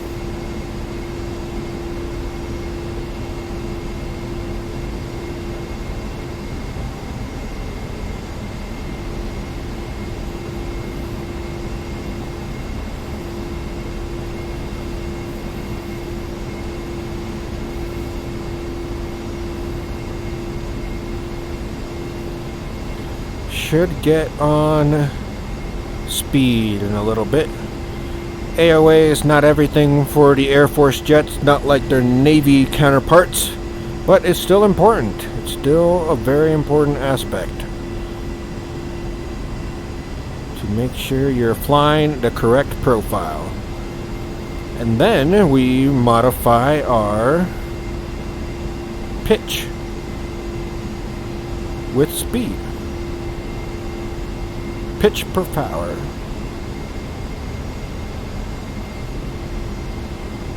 That's what I meant to say. And see, just like that, we'll bring the speed down and we'll bring the flight path marker down. I want it a little bit closer to about halfway between the 5-degree marker and even on the horizon. Reason being, that's a nice comfortable descent rate. So I'm going to get a little lower. I'm at 5 miles. I'm going to go ahead and call the tower. Clear to land on the left.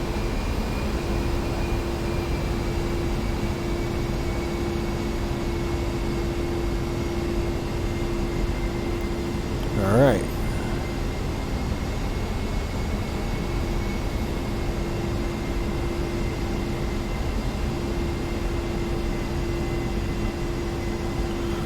So I'm not using the stick to control my pitch right now.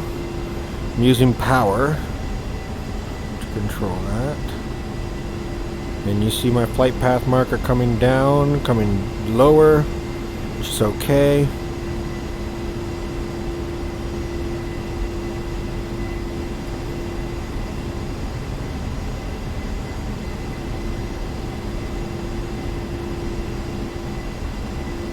Nice and gentle. Altitude, altitude. Alright, we're at 500 feet. We are on center line.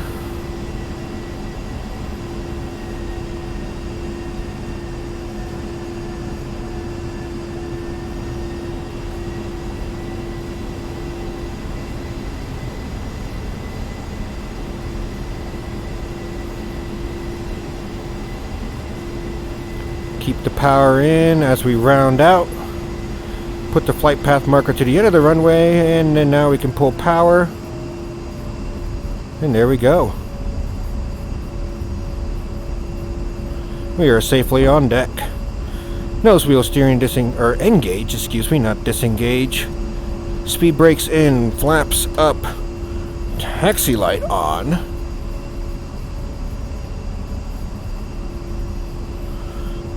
And that, my friends, is the end of the campaign. For posterity's sake, we'll do one final shutdown.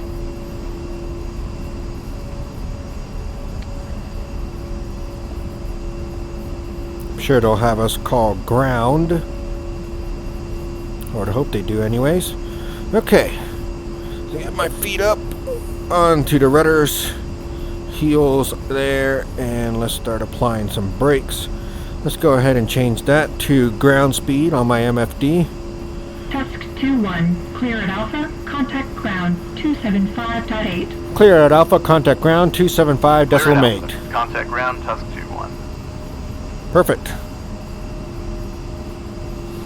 Let's Tusk go. 2-2, Nellis Tower, cleared visual, runway 21 left. Clear Cleared visual. Sorry. Biff. Ground Tusk 2-1. I gotta Clear talk to 2-1 ground. left, holding at Alpha. Taxi for the Revits. Oh, we're parking at the rivets. Cool. Good to know. Tusk 2-1, taxi Alpha, Golf for parking. Alpha Golf for parking. Alpha and Golf, Tusk 2-1. And for the rivets, I'm gonna go behind them over here. Make sure I park in the correct one.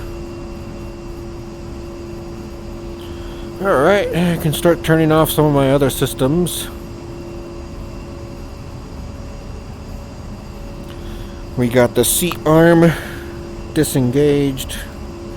We can turn the standby off. We can turn the IFF also to standby. We want to keep about 10 knots back here. We can turn the pitot heat off. Anti-collision lights off. Not too fast.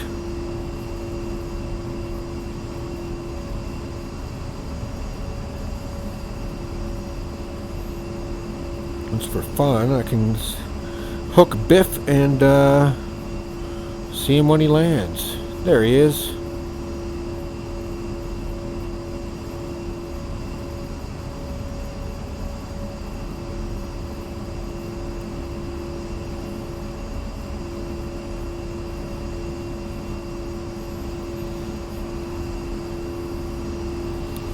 Okay, stow the flag on the ILS TACAN. Turn the ILS and TACAN off. Can also turn off the subsystems for the countermeasure system and also turn off the countermeasure system.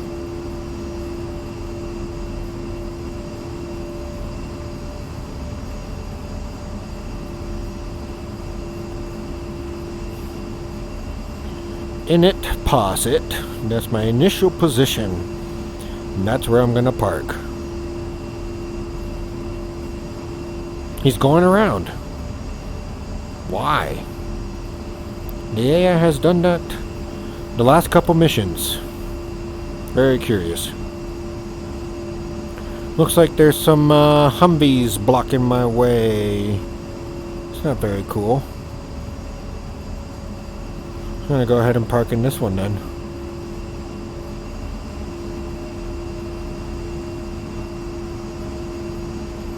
A Humvee and a fuel truck. Not gonna risk hitting the wings on some vehicles before we call it a day, so let's go ahead and park here. Alright, let's go ahead and turn everything else off. So we'll turn the Scorpion off. Already turned that off. Turn the pitot heat off. Turn the anti-collision off. We can set this from standby to off. Pull the IFF out. And also turn the antenna down. Turn off these radios.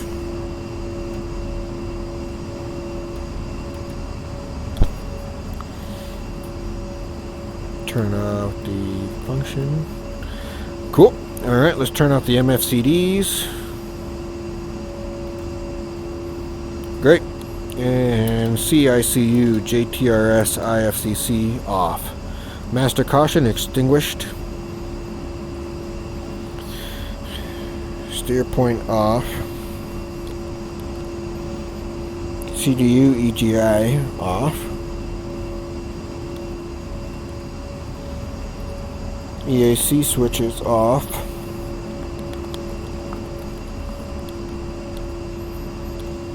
Anti-skid is off and landing light is off. Nose wheel steering we can disengage. Alright. We'll pull the left engine into the stop position. Feel like I can go ahead and open the canopy. It's probably hot as a bitch in here.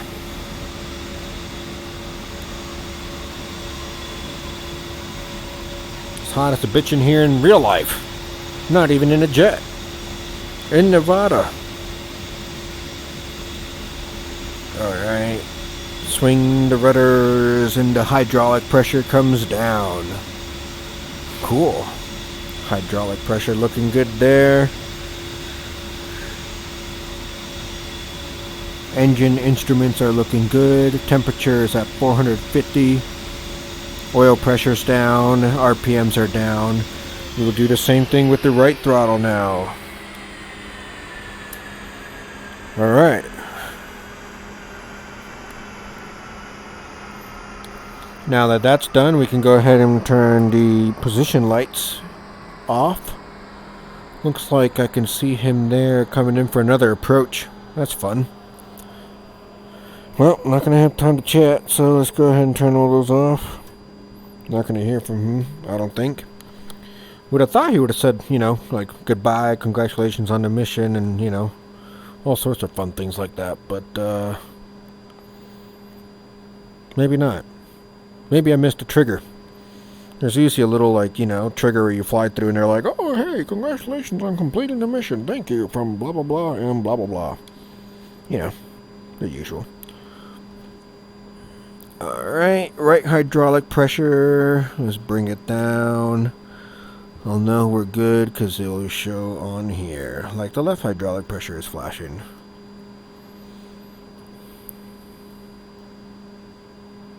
Swing the rudder to turn that off. You know, it's okay if it doesn't come up. Because we completed a campaign anyways, and I'm feeling pretty good about that. Yeah, it's just about all the way down now, huh? Alright, inverter off. Let's go ahead and stow, or extend the boarding ladder, excuse me. Right engine hot, left engine hot, instrument nav. Yeah, cool. It's alright. Master caution. For one last time, let's hit it.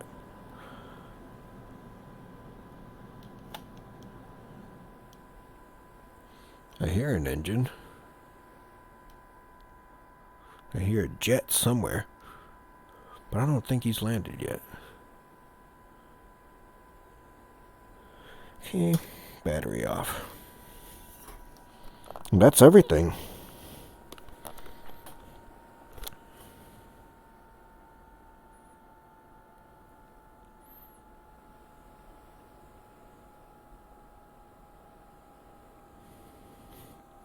Where did Biff go? Oh, he landed. He's taxiing across the dirt. Just DCS AI things. Hey people, well, that's the Iron Flag campaign. We've completed all 10 missions. Think we had a blast? I know I did. I don't know about you, but if you're here, you're probably having a blast, aren't you? All said and done, it would behoove me to not waste your time any further. So, I'm gonna, let's see, make sure we are good to go.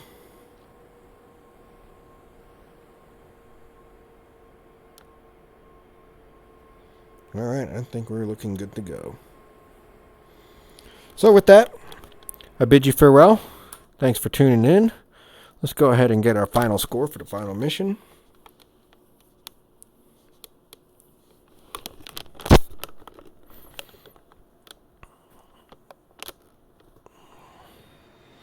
And it's 100. We took off at 7:30, landed at about 9:22, shut down at 9:30, 5 seconds short of it. Quit the mission after 3250. I like it. Pilot dead. Shot. Well, there was no pilot in a drone, so that's okay. Don't know how he kept missing those shots. Start shooting and shooting, no hits. Start shooting and shooting, no hits.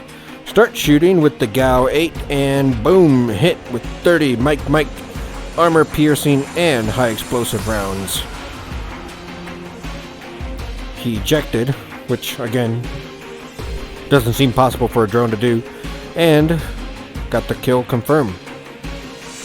It crashed, it blew up. 5 minutes later, we finally arrived at Budweiser Point, and we came across the second drone. We shot one AIM-9 and one AIM-9 hit. Got a pilot kill. Good. So we get 2 out of 2 for the red kills. We got 2 aerial kills. Alright, and mission. Yeah.